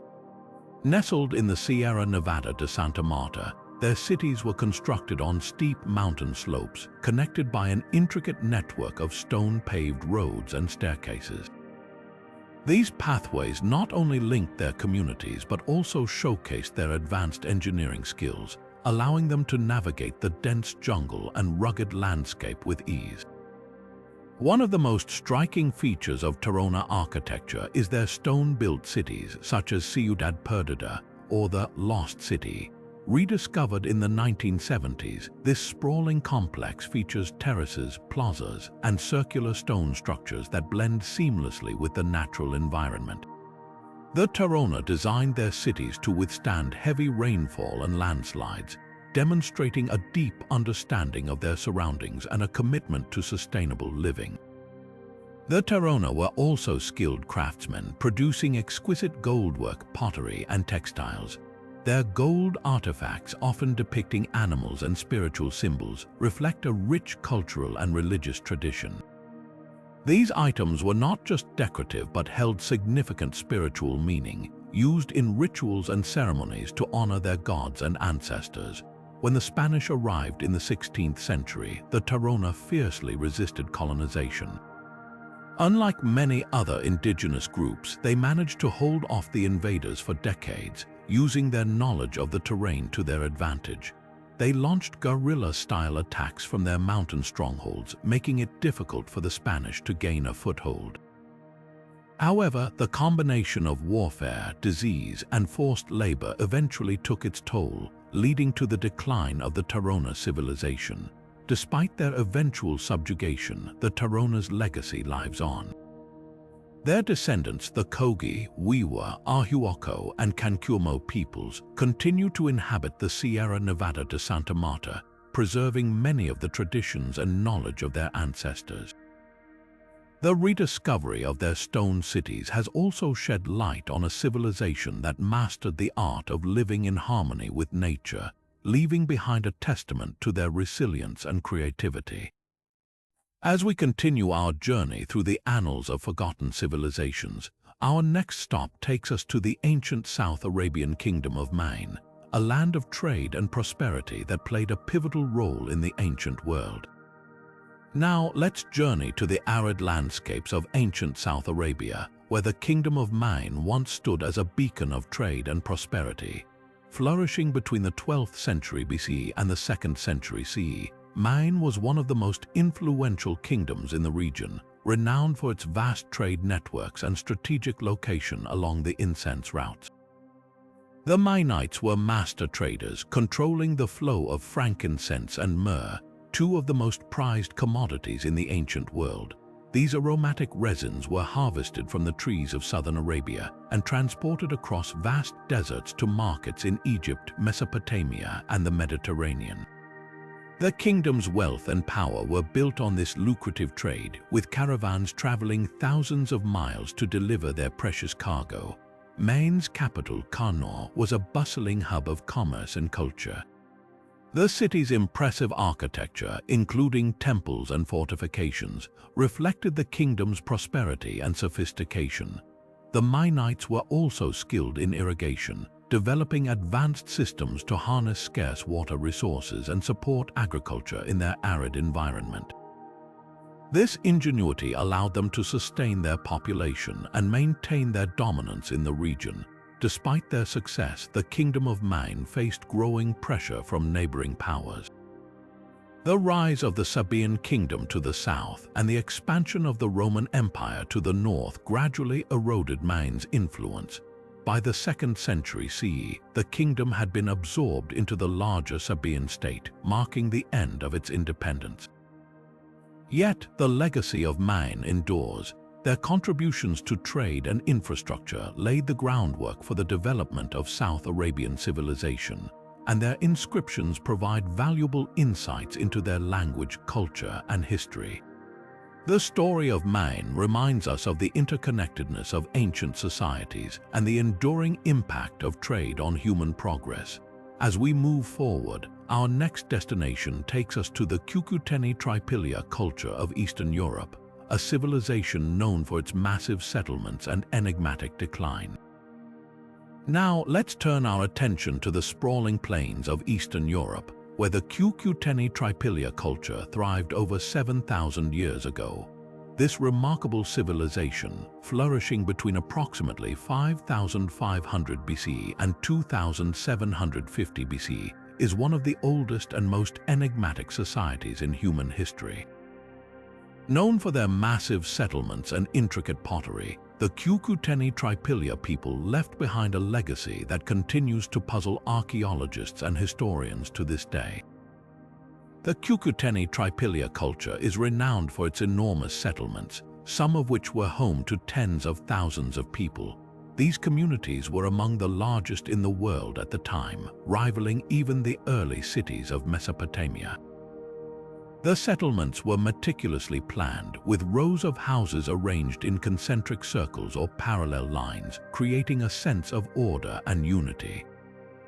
Each house was typically made of wood and clay, with plastered walls and thatched roofs, showcasing the culture's advanced architectural skills. One of the most fascinating aspects of the Cucuteni Tripilia culture is their pottery. Their ceramics are adorned with intricate patterns and symbols, often featuring spirals, waves, and geometric designs. These motifs are believed to have held spiritual or symbolic significance, reflecting the culture's deep connection to nature and the cosmos. The pottery also provides valuable insights into their daily lives, depicting scenes of hunting, farming, and communal rituals. Despite their impressive achievements, the Cucuteni Tripilia culture mysteriously declined around 2750 BC. The reasons for their collapse remain a subject of debate among scholars. Some theories suggest that environmental changes such as deforestation or soil depletion may have played a role. Others propose that invasions or internal conflicts led to the disintegration of their society. What is clear, however, is that their massive settlements were abandoned and their once thriving culture faded into obscurity. The legacy of the Cucuteni Tripilia culture endures in the archaeological record, offering a glimpse into a civilization that was far ahead of its time. Their massive settlements and intricate pottery challenge our understanding of early human societies, reminding us of the complexity and ingenuity of ancient cultures. As we continue our journey, we'll explore another fascinating civilization, the ancient kingdom of Alashia in Cyprus, a society known for its copper trade and strategic importance in the ancient world. Now, let's set sail across the Mediterranean to the island of Cyprus, where the ancient kingdom of Alashia once held sway. This Bronze Age civilization, flourishing between approximately 2000 BC and 1200 BC, was a powerhouse of its time, renowned for its vast copper resources and strategic trade networks. Alashia's influence extended far beyond its shores, making it a key player in the ancient world's economy and politics. The kingdom of Alashia was particularly famous for its copper production, a resource so valuable that it became synonymous with the island itself. Copper from Alashia was highly sought after by neighboring civilizations, including the Egyptians, Hittites, and Mycenaeans. This metal was essential for crafting tools, weapons, and ceremonial objects, making Alashia a vital hub in the Bronze Age trade network. The kingdom's wealth and prominence were built on this thriving industry, which connected it to distant lands and cultures. Alashia's strategic location in the eastern Mediterranean also played a crucial role in its success. Situated at the crossroads of major sea routes, the kingdom served as a bridge between the Aegean, Anatolia, and the Levant. This position allowed Alashia to control and profit from the flow of goods, ideas, and people across the region. Archaeological evidence, including clay tablets inscribed with diplomatic correspondence, reveals that Alashia maintained close ties with powerful empires like Egypt and the Hittites, often acting as a mediator in their conflicts. Despite its prosperity, the kingdom of Alashia faced challenges that ultimately led to its decline. Around 1200 BC, the eastern Mediterranean was rocked by a series of catastrophic events known as the Late Bronze Age collapse. This period saw the fall of several major civilizations, including the Hittites and Mycenaeans, due to factors such as invasions, natural disasters, and economic instability. Alashia was not spared from this turmoil. The kingdom's once thriving copper trade was disrupted, and its cities were either abandoned or destroyed. The exact reasons for Alashia's downfall remain debated, but evidence suggests that a combination of external invasions and internal strife played a significant role. Some scholars believe that the Sea Peoples, a mysterious confederation of raiders, may have targeted the island, while others point to earthquakes or climate change as contributing factors. Whatever the cause, the kingdom's decline marked the end of an era, leaving behind a legacy of trade, diplomacy, and cultural exchange. As we move forward, our next stop takes us to the heart of ancient China, where the enigmatic Sangsingdui culture awaits. Known for their extraordinary bronze artifacts and mysterious disappearance, the Sangsingdui people offer yet another fascinating chapter in the story of lost civilizations. Now, shifting our gaze to the fertile plains of ancient China, we encounter the mysterious Sangsingdui culture, a civilization that has left behind some of the most astonishing archaeological discoveries of the Bronze Age. Flourishing around 1800 BC to 1200 BC in what is now Sichuan province, the Sangsingdui people were masters of metallurgy, creating bronze artifacts so intricate and otherworldly that they continue to baffle historians and archaeologists to this day. The Sangsingdui culture first came to light in the late 1920s when a farmer stumbled upon a cache of jade and stone artifacts. However, it wasn't until the 1980s that the true scale of their civilization was revealed.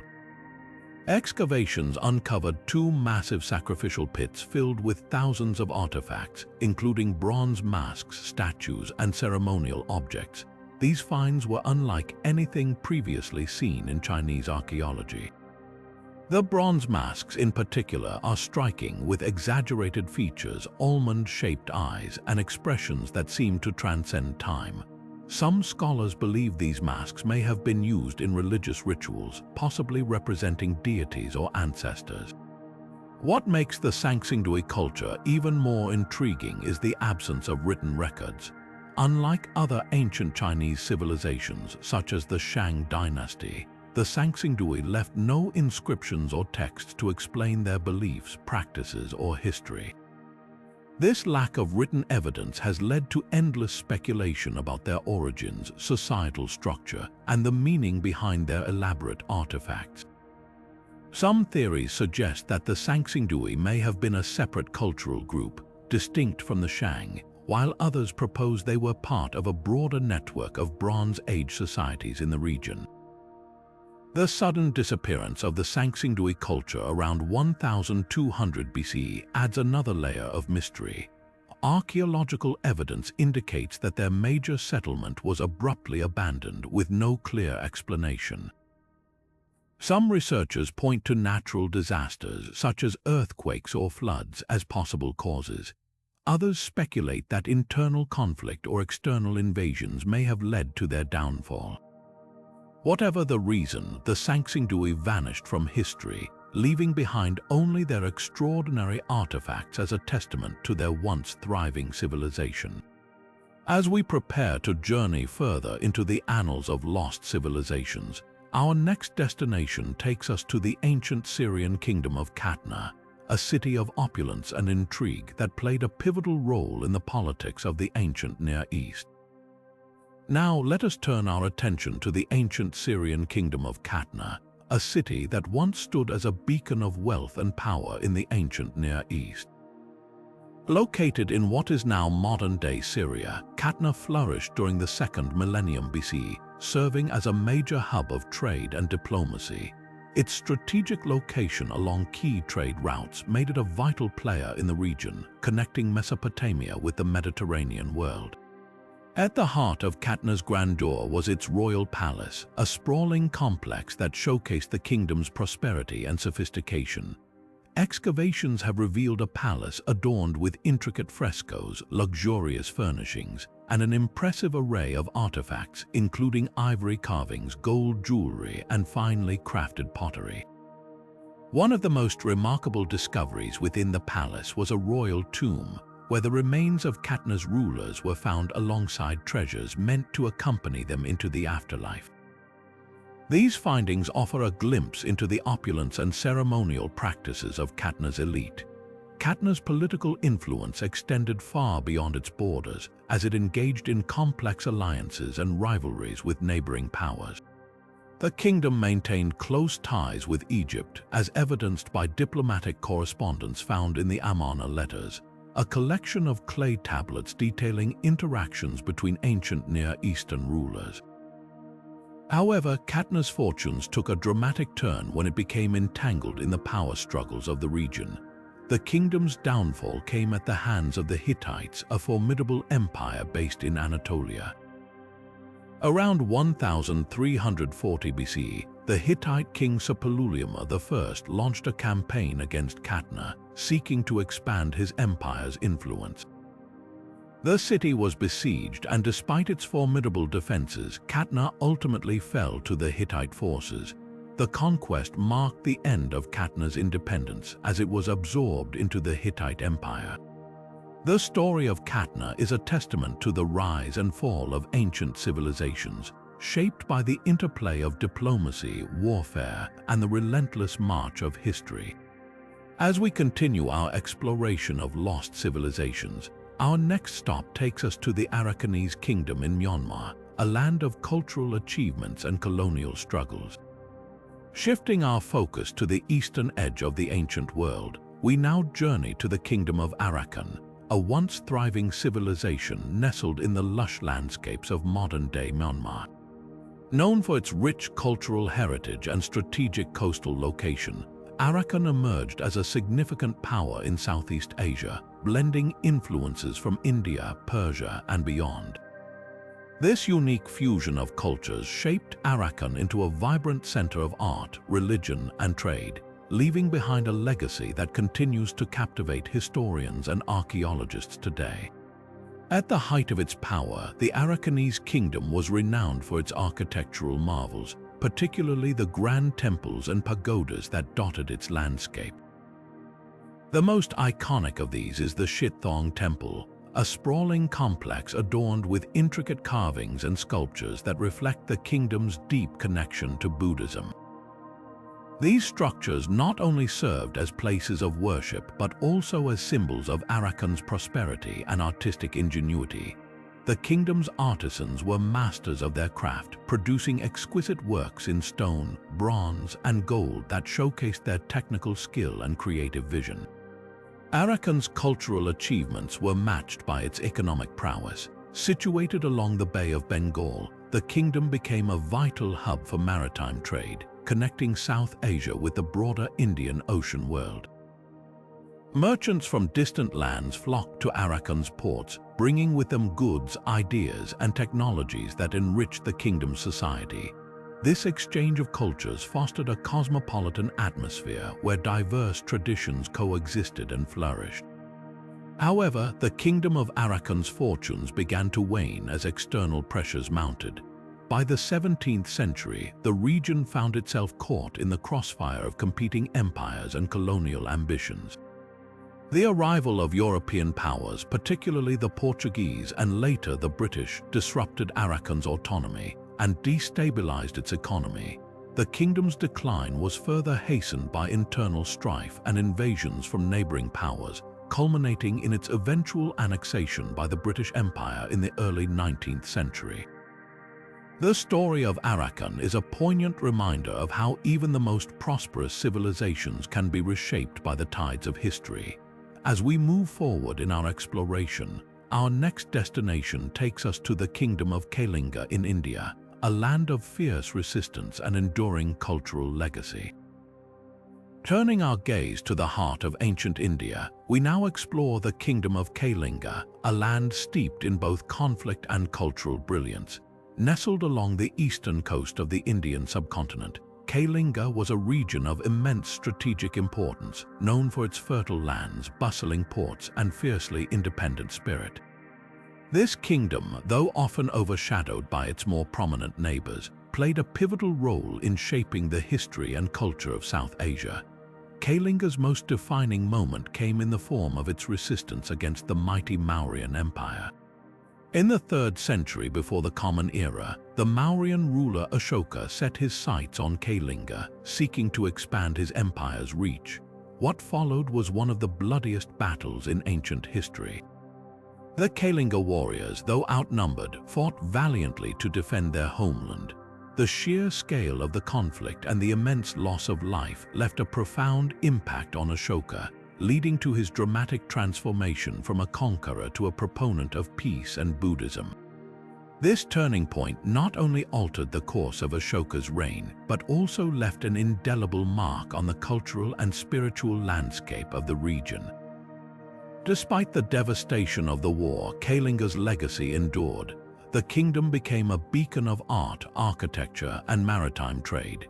Its artisans were celebrated for their skill in stone carving, producing intricate sculptures and temples that reflected a deep connection to both nature and spirituality. The famous Udayagiri and Kondagiri caves, adorned with detailed carvings and inscriptions, stand as a testament to Kalinga's artistic and intellectual achievements.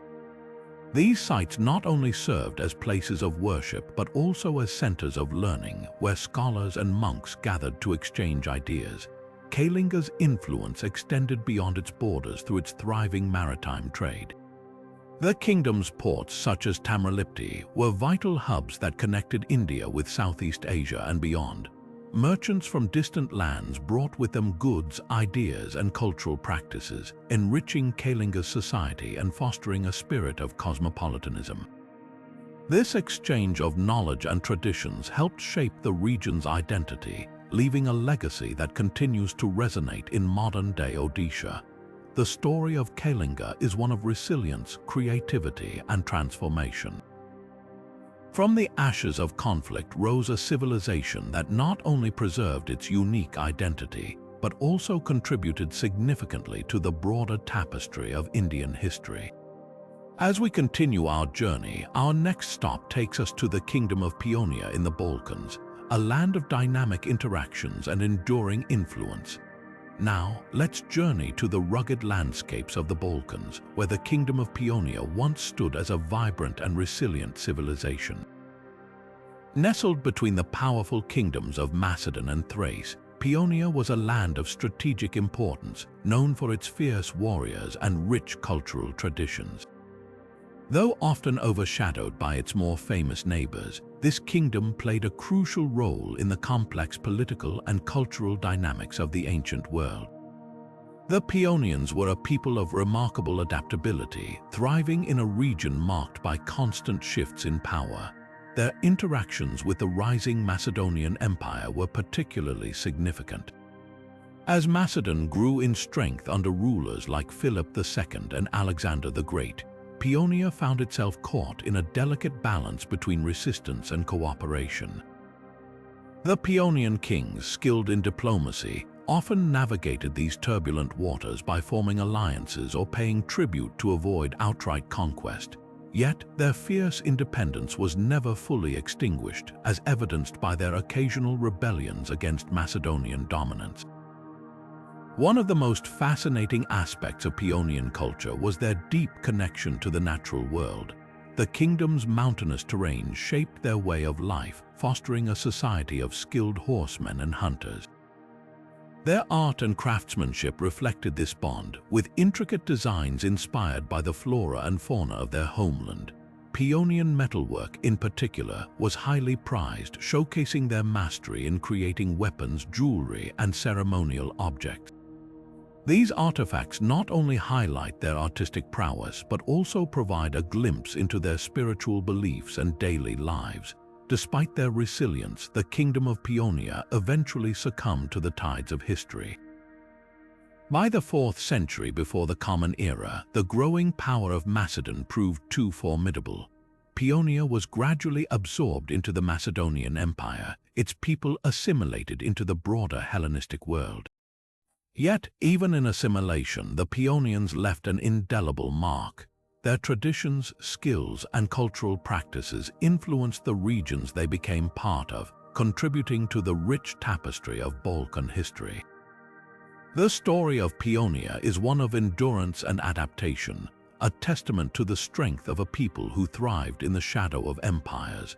As we move forward, our next destination takes us to the ancient kingdom of Dumt in Ethiopia, a land of towering stelae and enduring mysteries. Now, let's turn our gaze to the highlands of Ethiopia, where the ancient kingdom of Dumt once flourished.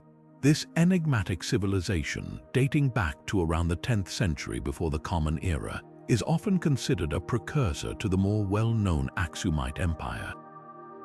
Nestled in the rugged terrain of the Horn of Africa, Dumt was a land of innovation, spirituality, and cultural richness, leaving behind a legacy that continues to intrigue historians and archaeologists alike. One of the most striking features of the Kingdom of Dumt is its towering stelae, massive stone monuments that stand as silent witnesses to its grandeur.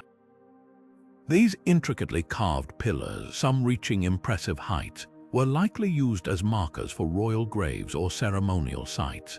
The craftsmanship displayed in these stelae reveals a society with advanced knowledge of stoneworking and a deep reverence for their leaders and deities. The symbols and inscriptions found on these monuments offer tantalizing clues about the religious and political life of the Dumt people, though much of their meaning remains shrouded in mystery. Dumt's influence extended far beyond its borders, particularly in the realm of agriculture and trade. The kingdom's fertile highlands allowed for the cultivation of crops like teff, a grain that remains a staple in Ethiopian cuisine to this day. Their strategic location along key trade routes also enabled them to engage in commerce with neighboring regions, including the Arabian Peninsula and the Nile Valley.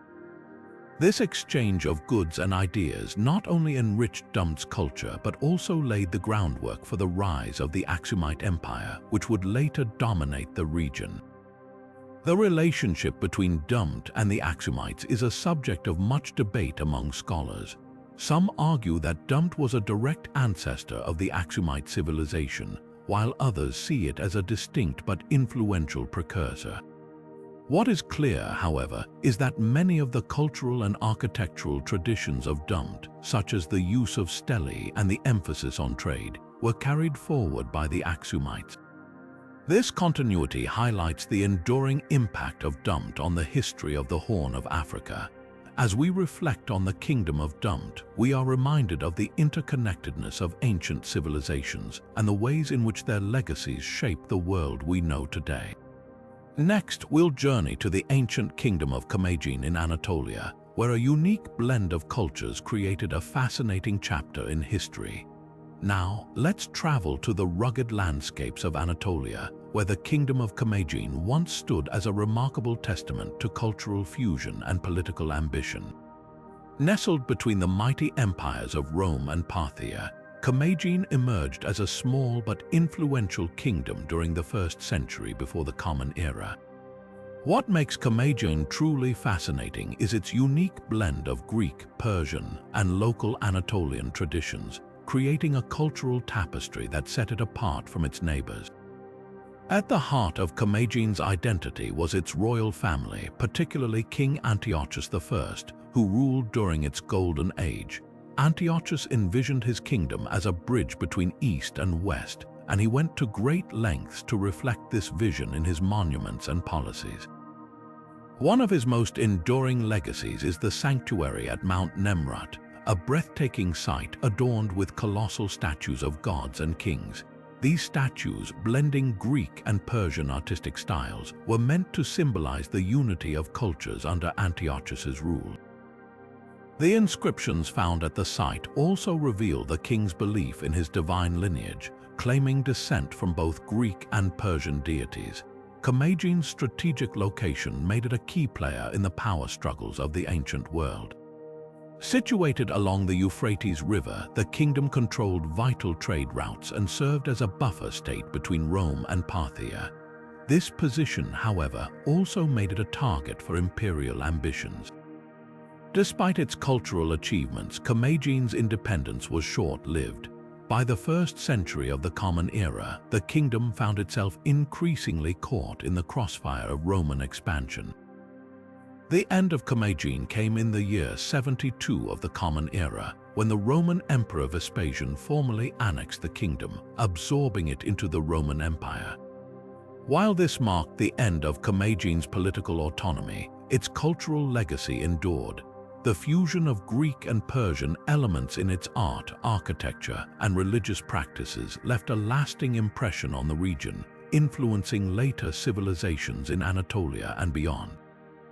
As we reflect on the kingdom of Commagene, we are reminded of the power of cultural exchange and the ways in which smaller kingdoms could leave an indelible mark on history.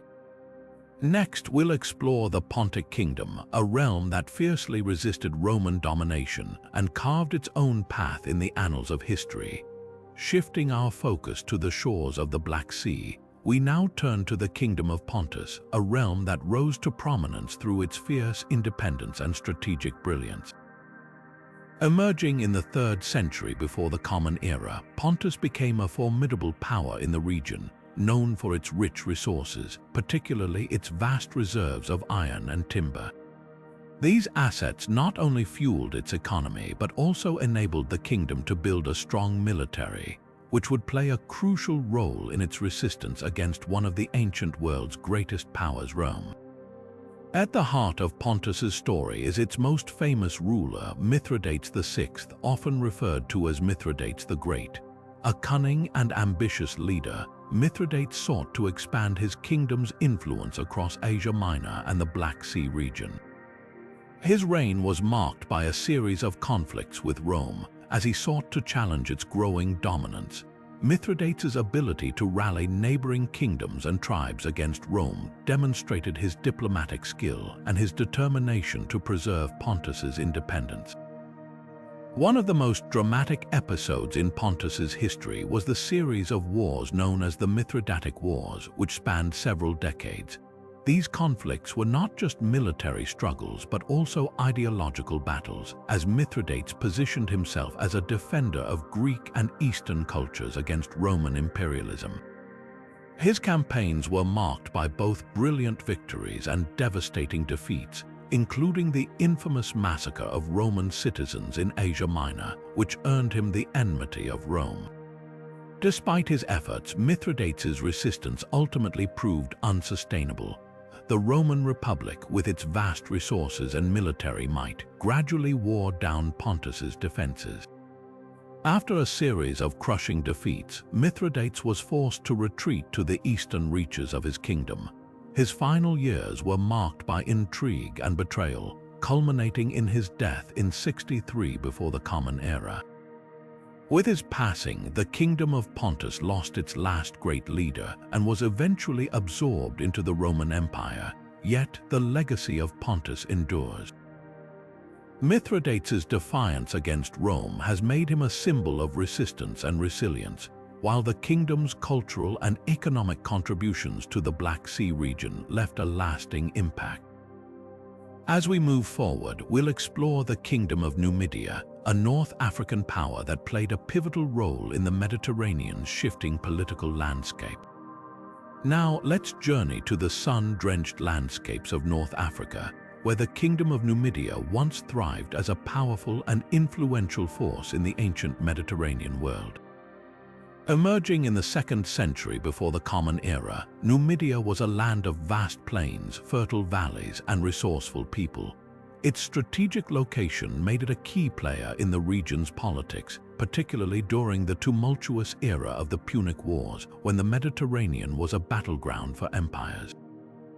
Numidia's rise to prominence was closely tied to its alliances and rivalries with the great powers of the time, Carthage and Rome.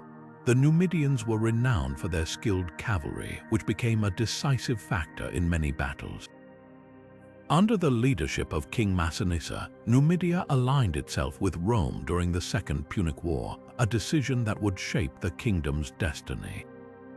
Massinissa's forces played a crucial role in the defeat of Carthage, particularly at the Battle of Zama in 202 before the Common Era, where his cavalry helped secure a Roman victory. Massinissa's reign marked a golden age for Numidia as he expanded its territory and strengthened its economy. He promoted agriculture, trade, and urbanization, transforming Numidia into a prosperous and well-organized kingdom. However, his alliance with Rome also sowed the seeds of future conflict. After Massinissa's death, his successors struggled to maintain Numidia's independence in the face of Roman ambitions. The kingdom's decline began with the Jugurthine War in the late 2nd century before the Common Era, a conflict sparked by internal rivalries and Roman interference. Jugurtha, a charismatic but controversial ruler, sought to consolidate power but found himself at odds with Rome. His defiance led to a prolonged and brutal war, which ultimately ended in his capture and the annexation of Numidia by Rome. Despite its fall, Numidia's legacy endures. Its contributions to military strategy, particularly its cavalry tactics, influenced later armies, and its cultural achievements left a lasting imprint on North Africa. As we move forward, we'll explore the Kingdom of Iberia, a civilization in the Caucasus that carved out its own unique place in history. Now, let's turn our gaze to the rugged landscapes of the Caucasus, where the ancient Kingdom of Iberia once stood as a beacon of culture and resilience. Nestled between the towering mountains and fertile valleys of what is now modern-day Georgia, Iberia emerged as a significant power in the region around the 4th century before the Common Era. Known for its strategic location along trade routes connecting the Black Sea to the Caspian, Iberia became a melting pot of cultures, ideas, and traditions. The Iberians were masterful artisans renowned for their intricate metalwork, vibrant textiles, and distinctive architecture. Their capital, Mtuscata, was a thriving hub of commerce and culture, adorned with grand temples and fortified walls that showcased their engineering prowess. The kingdom's cultural achievements were deeply intertwined with its religious identity, as Iberia was one of the earliest states to adopt Christianity in the early 4th century, a decision that would shape its legacy for centuries to come. Iberia's political history was marked by a delicate balancing act between powerful neighbors. To the south, the kingdom faced pressure from the Roman Empire, while to the east, it contended with the influence of the Persian Sassanid Empire. This precarious position often forced Iberian rulers to navigate complex alliances and rivalries. Despite these challenges, Iberia managed to maintain its independence for centuries, thanks to its skilled diplomacy and formidable mountain defenses. However, the kingdom's autonomy gradually eroded under the weight of foreign domination. By the 6th century, Iberia had become a battleground for competing empires, with the Byzantine and Sassanid powers vying for control. The once thriving kingdom was eventually absorbed into the Byzantine Empire, marking the end of its independence. Yet, Iberia's cultural and religious contributions endured, influencing the development of Georgian identity and leaving a lasting legacy in the region. As we continue our journey through the annals of forgotten civilizations, we'll next uncover the story of the Kingdom of Sophene, a lesser-known but fascinating chapter in the history of ancient Armenia. Now, let's journey to the rugged highlands of ancient Armenia, where the Kingdom of Sophene carved out its place in history. Emerging as a distinct political entity around the 3rd century before the Common Era, Sophene was a small but strategically significant kingdom nestled in the mountainous terrain of what is now southeastern Turkey and western Armenia. Its location along key trade routes made it a coveted prize for larger empires, but it also gave Sophene a unique cultural identity shaped by its interactions with neighboring powers. The Sophene kingdom was known for its fierce independence and its ability to navigate the complex political landscape of the ancient Near East. Despite its relatively small size, Sophene played a crucial role in regional politics, often acting as a buffer state between the Roman Empire to the west and the Parthian Empire to the east. This precarious position required its rulers to be skilled diplomats, constantly balancing alliances and rivalries to maintain their autonomy. One of Sophine's most notable rulers was King Zariades, who rose to power in the 2nd century before the Common Era. Under his leadership, the kingdom experienced a period of relative stability and prosperity. Zariades was a shrewd leader who managed to expand Sophine's influence while maintaining its independence, at least for a time. However, the kingdom's strategic location also made it a target for conquest. By the 1st century before the Common Era, Sophine found itself increasingly caught in the crossfire between Rome and Parthia. The Romans, seeking to consolidate their control over the region, eventually annexed Sophine, bringing an end to its independence. Despite this, the kingdom's cultural legacy endured, as its people continued to preserve their traditions and identity even under foreign rule. The story of Sophine is a testament to the resilience of smaller kingdoms in the face of imperial ambitions. Its struggles for independence and eventual absorption into larger empires highlight the complex dynamics of power and survival in the ancient world. As we move forward, we'll explore another fascinating civilization, the Kingdom of Media, whose rise and fall left an indelible mark on the history of the ancient Near East. Now, shifting our focus to the heart of ancient Iran, we uncover the story of the Kingdom of Media, a powerful empire that laid the groundwork for one of history's most influential civilizations. Emerging in the 1st millennium before the Common Era, the Medes established themselves as a dominant force in the region, uniting various tribes under a single banner and creating a centralized state that would shape the course of history. The rise of the Median Empire began with the consolidation of power under leaders like Deioces, who is credited with founding the Median capital at Ecbatana. This city, with its impressive fortifications and strategic location, became a symbol of Median strength and ambition. Over time, the Medes expanded their influence, forging alliances and subduing neighboring territories. Their military prowess, particularly their skilled cavalry, made them a formidable opponent on the battlefield. One of the most significant moments in Median history came under the rule of King Cyaxares, who reorganized the army and led successful campaigns against the Assyrians. His victory over the Assyrian Empire marked a turning point, as it not only secured Median dominance in the region, but also paved the way for the rise of the Neo-Babylonian Empire. The Medes became key players in the shifting power dynamics of the ancient Near East, influencing the political landscape for decades. However, the Median Empire's dominance was not destined to last. In the mid-6th century before the Common Era, a new power emerged from within their own ranks, the Persians. Under the leadership of Cyrus the Great, the Persians rebelled against Median rule, culminating in the decisive Battle of Pasargadae. This conflict marked the end of the Median Empire and the beginning of the Achaemenid Persian Empire, which would go on to become one of the largest empires in history. Despite their fall, the Medes left a lasting legacy.